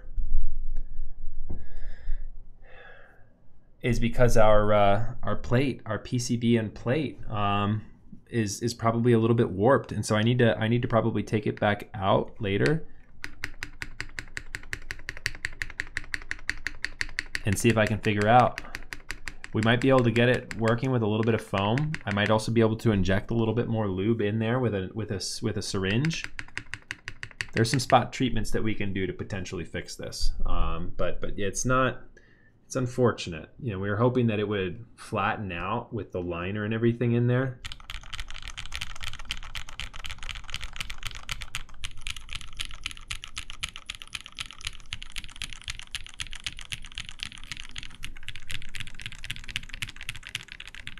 Alphas sound pretty good.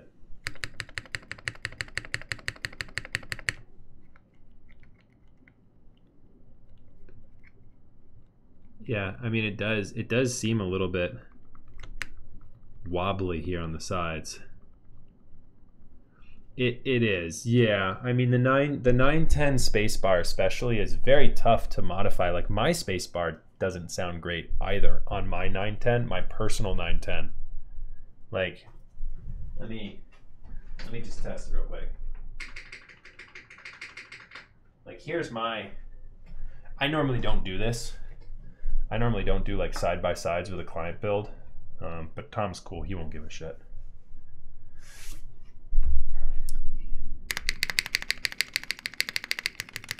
Like, see, the left side of my spacebar sounds like garbage too.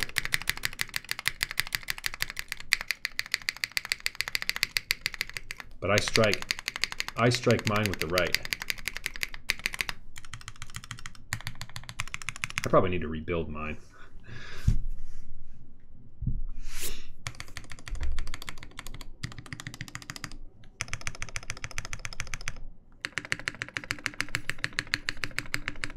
Yeah, it's just, I mean, I've done quite a bit of testing with the spacebar on the 910. It's a very hard switch to get sounding right, or a very hard stabilizer to get sounding good. There's some other techniques I can do that might help, but yeah, we'll be seeing here. Yeah, so the powers of derp. The giveaway is actually a little bit different than the command. I need to update that command. On August 8th, so next Saturday, we will have a marathon stream of giveaways. We will be giving away GMK Night Runner, as well as a bunch of other artisan keycaps, and some switches and stabilizers and all sorts of keyboard goodies along the way. So 12 hours. 12 hours of keyboard builds and hanging out. We'll have some cool people on stream hanging out with us as well. So super stoked to bring that to you guys next Saturday. Thank you very much for the following as well, the Powers of Dirt. Appreciate that. And Far From Here, thank you for the follow. All right, so let's go ahead and let me turn on the typing test here. And we can see what this thing sounds like in reality. I want to see if we get maybe an okay result from it with the space bar and everything else. So we're going to be starting on Saturday at 1 p.m. Eastern. 1 p.m. Eastern. Where can you get some good artisan keycaps? They're all over the place, Crispies. But yeah, you mostly have to look for them selling on Reddit, or like people sell them on Instagram. They use all sorts of markets to sell artisans. Oh yeah. Do we have a Night Runner theme on this?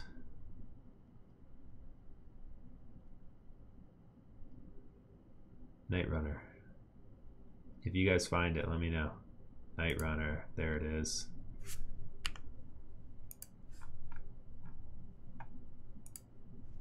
There we go. Night Runner theme acquired. Max smells good. Yo, what's up, Simon? Good to see you, buddy. Usual issues with the 910 spacebar. You know the drill, Simon. Okay. Let's see what we got here.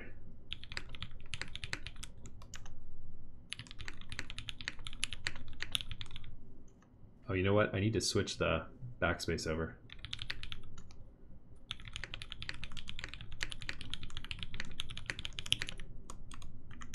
It's the split backspace, unfortunately.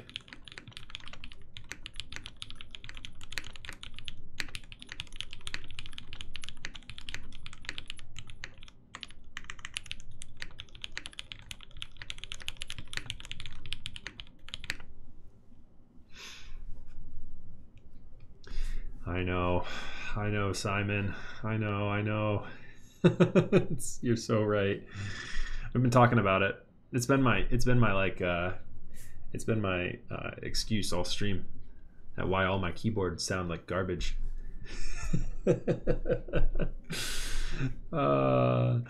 Let's do something here real quick. Let me go up to Boot Mapper. And let me download this.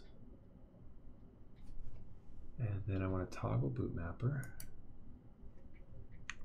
And then that guy is going to be pipe. And then this guy is going to be backspace. And toggle Boot Mapper again and upload. There we go. All right, sorry about that, chat. I just wanted to switch around that backspace, and now this should be, yep, that's backspace now. Yo, that doesn't sound too good. Are you talking doesn't in quotes there? I don't get it. I don't even know what that means now, Justin. Let's see here.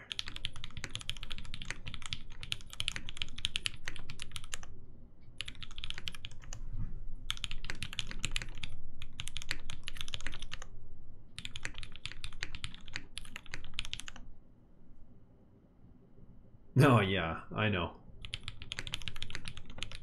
That's just a typical 910.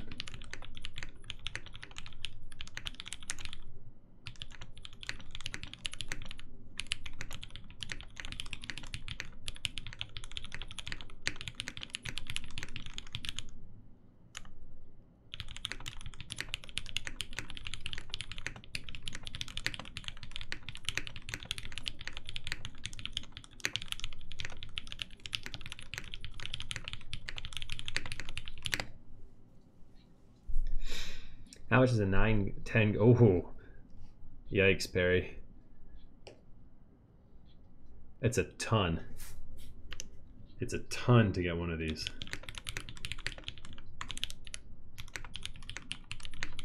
And I challenge you, get one and make it sound good.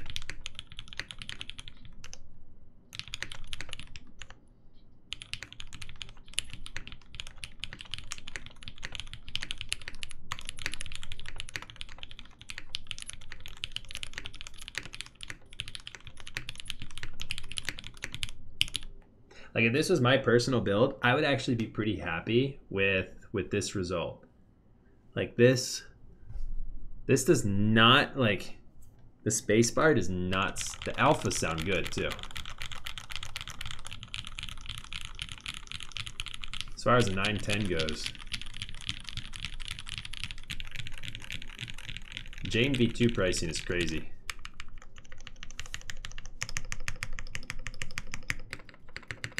It's just the space bar because of that warped plate. Like Simon, I don't know if you're still in here. We had a warped plate and PCB on this thing.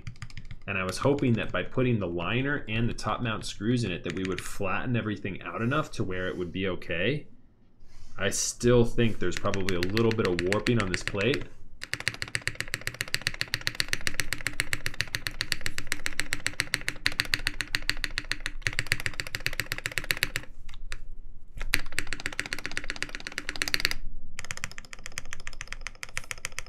Like the switch.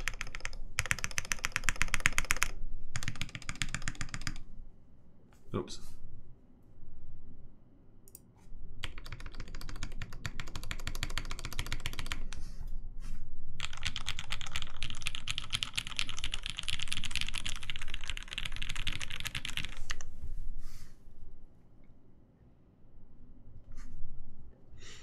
Yeah, welcome to 30-year-old switches. Wait, 40. Welcome to 40-year-old switches.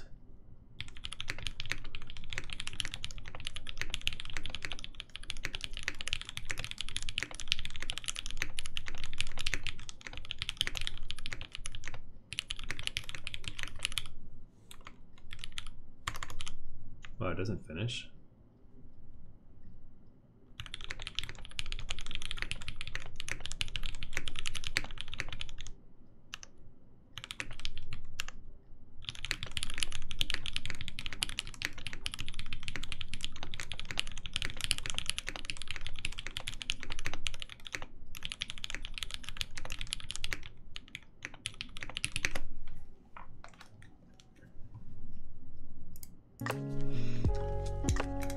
Hi.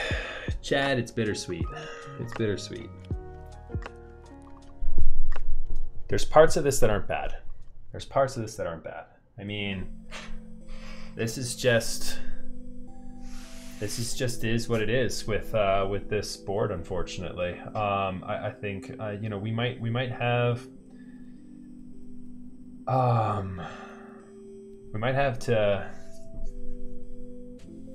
to do some more spot treatment on the spacebar, I think. Yeah, so here's the underlying issue. All right, so my take on Nixies, I think these ones are a little scratchy. And you know, it's hard to tell if it's just an inconsistent batch of Nixies or if it's this is not the cheapest 910 or the cheapest TGR. It's a huge statement piece though. Like this keyboard, what do I have the title on this thing? Because this might be, oh, I'm recording on accident. Stop recording. Oh boy, there we go. That could have been bad. Can you guys hear me okay? I should be good, right? That wouldn't have been good if I just stopped the stream. I hope I didn't. This is a statement piece, right? I mean, TGR 910 SE with a Caustic custom anodization. I mean, the board looks beautiful. Sitting on the desk here, I probably would not do, I don't know. I mean, Night Runner's not bad on this with this gray color. But yeah, I mean, just an absolutely beautiful looking piece. But yeah, you know, we kind of are running into some sound issues with this guy. I might look and see kind of what tolerances I had with the liner on the bottom of it. You know, and maybe check to see if there can be another second liner put in there. It just, you know, but yeah, as Simon said, it just doesn't sound good. It doesn't sound good. But we've known, Simon, I mean, we've known that since 2016, 17 when this thing came out. I mean, we did a lot of work chatting back and forth. You know, I have DM history probably from 2017 with you talking about how we make this spacebar sound good. And I mean, I haven't figured out the trick to it yet.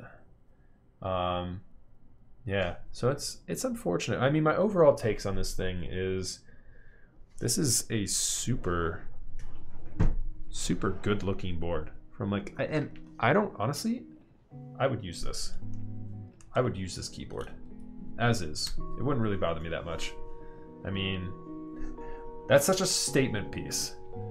Nixies throughout, like that's such like, yeah, I have this, what have you got kind of thing. This is quite possibly the most expensive board I've ever built.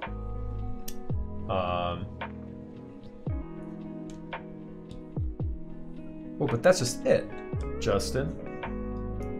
I'm only saying that because it is a 910. There's so much rarity to this thing. I mean, this is an SE. This is like a 1 of 17 910 SE. It's a beautiful board. I mean, I don't think in terms of 65% I like anything more than this. You know, it's what everyone copies, this blocker. I mean, that it paved the way from an aesthetics piece for sure. Acoustics, it leaves something to be desired. So that's my overall take on it. Yeah, I think the most, well, I think it was it Simon, you probably remember, was it 14 for the SE and then it was 3 of the Doge editions, which brings it up to 17? Yeah, I mean, right. Could you endgame this? True question. I mean, if you're deaf, it feels good.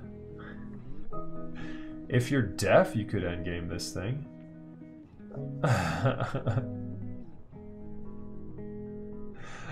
I mean, I'm sorry. That's a harsh way of putting it, but it is frustrating that it does leave something to be desired.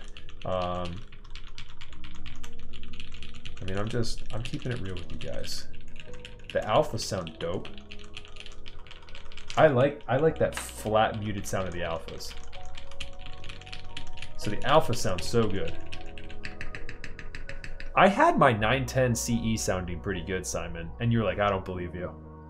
You know what I did with the 910 CE? I think I had like, I took it from a 7, I think I had like a 90 gram spring initially. I think I put 180 super black spring in there.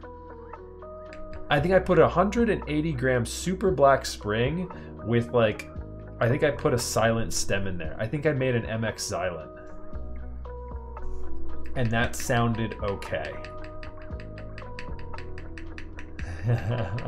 Yeah, I mean, we all know about it. And don't get me wrong, I mean, we all know about it. I feel super bad, like I'm like talking down on one of Sam's babies. I mean, I love Yuxi, we all love Yuxi. But this spacebar just missed the mark.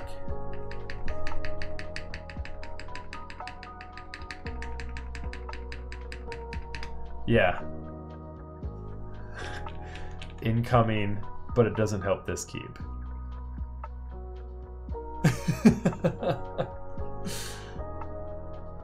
Yeah, split spacebar. That's what Sam ended up putting in his. I'm deciding to get an Everglide screw and stabs. Is it worth it? Yeah, sure, Nico. Go for it. I mean, they're about the same price as Duroc or anything else, right? The stringers get stronger fingers. With 180 gram, you don't really notice the spring weight. It's not really as bad. Like you don't really like with a space bar, you're not really like, oh my god, this is too fatiguing and I can't do it. Also, what's up, by the way? Simon, I think this is the first time I've ever seen you in my chat, dude. I'm always streaming too late for you, or too early.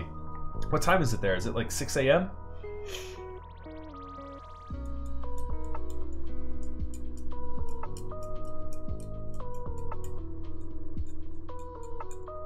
Nice. That's what's up, dude. Oh, and I missed it. Dr. Huru followed a minute ago, too. Welcome, dude. Another keyboard streamer. 9 a.m. Nice. Oh, Dr. Huru is the GOAT. I have to say, Dr. Huru, I don't know if you're in here right now, but I have a funny story. You are in here. Awesome. Okay, so I have a funny story. I was looking for someone to raid one night, and I think we did raid you. DQ said, raid Dr. Huru, or something like that. And I don't know if you know who DQ is, but he's probably the most toxic person in keyboards. And he goes, I said, oh, who's Dr. Huru? And he goes, oh, that's Nathan Kim's dad. I thought that was funny. I thought you'd like to hear that.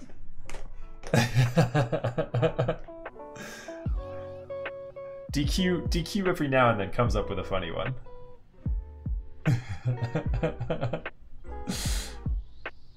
He is Nathan's dad. And you're the mom, Simon? Wow, nice. Nathan's got two dads. Alrighty. Well, chat, let's go find someone to raid. We've been hanging out long enough with you guys. I'm sick of seeing all your faces. I'm done. Get out my face, chat. Live for 4 hours. Yikes.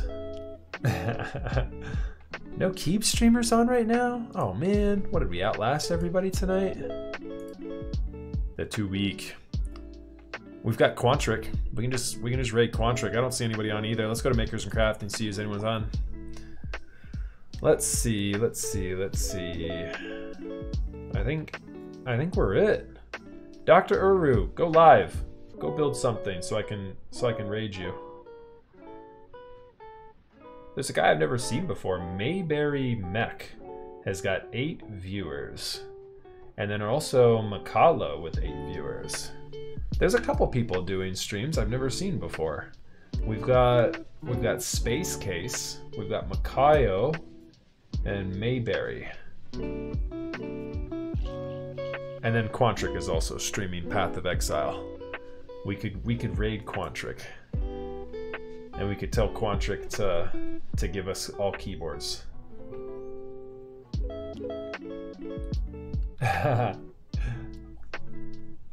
Tommy, I wasn't being toxic. It's all out of love. Oh, with me saying, get out my face, chat?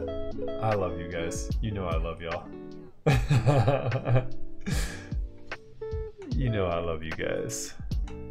I wouldn't be here if I didn't love you guys. Man, Tom's gonna be angry at me. Tom's gonna be angry at me on this one. I'm sorry, I tried. I did my best. In advance, if you're watching this, Tom, I did my best.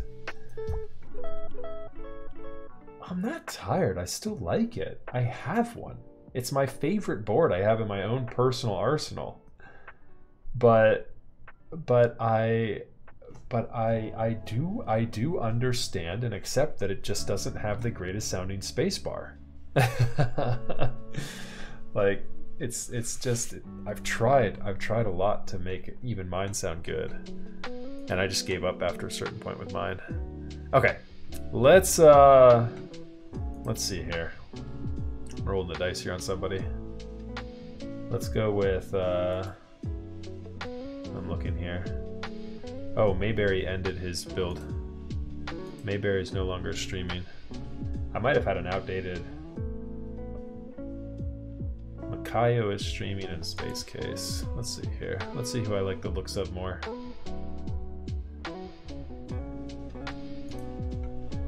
Space Case has a top knot, so he has that going for him. And Makayo has a tank top, so he has that going for him. Looks like Makayo's drinking something too.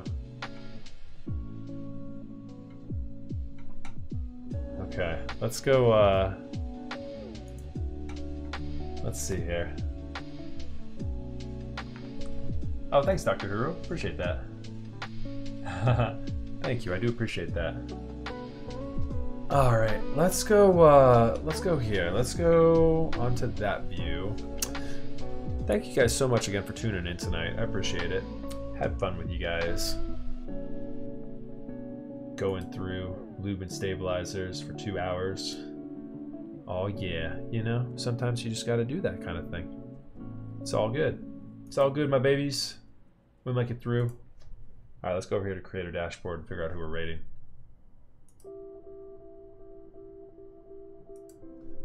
Did Quantric stop? I'm going Quantric. Alright guys. We're rating Quantric tonight. Tell Quantric to give me a keyboard to build. This is entirely self-serving. I'm rating Quantric right now because I want you guys to all tell him to give me a keyboard. This is the most self-serving raid ever. Everyone join, start spamming his chat, say give Max a keyboard. Thanks, Dr. Who. I appreciate that. All right, guys. So we will be live next on Tuesday. We've got another 910 build on Tuesday. We're gonna make that one sound good. What's up, Keone? Good to see you, buddy. And then I've got a very exciting build on Thursday, which I'm not gonna announce yet. I'm gonna keep it a secret. This is a very hype build on Thursday, though. I'm gonna start promoting it probably on Monday, and then I'm also gonna start my promotion for the marathon stream on Monday as well. You guys have heard it here first. Saturday, August 8th, a 12-hour stream from 1 p.m. East to 1 a.m. East. We're going to be giving away so much stuff. If you guys haven't seen it already, we're going to be giving away a set of this GMK Night Runner. Not this set, a brand new sealed set from TKC. Big shout out to them. And then everyone else who's also providing the items, I'm going to start showing you guys all these things. I got artisans, I got keycaps, I got switches, stabilizers, lube, everything. There's so much. Thanks so much. I will see you guys next time. Tell Quantric what's up. Tell him to send me something cool. I will see you guys next time. Later.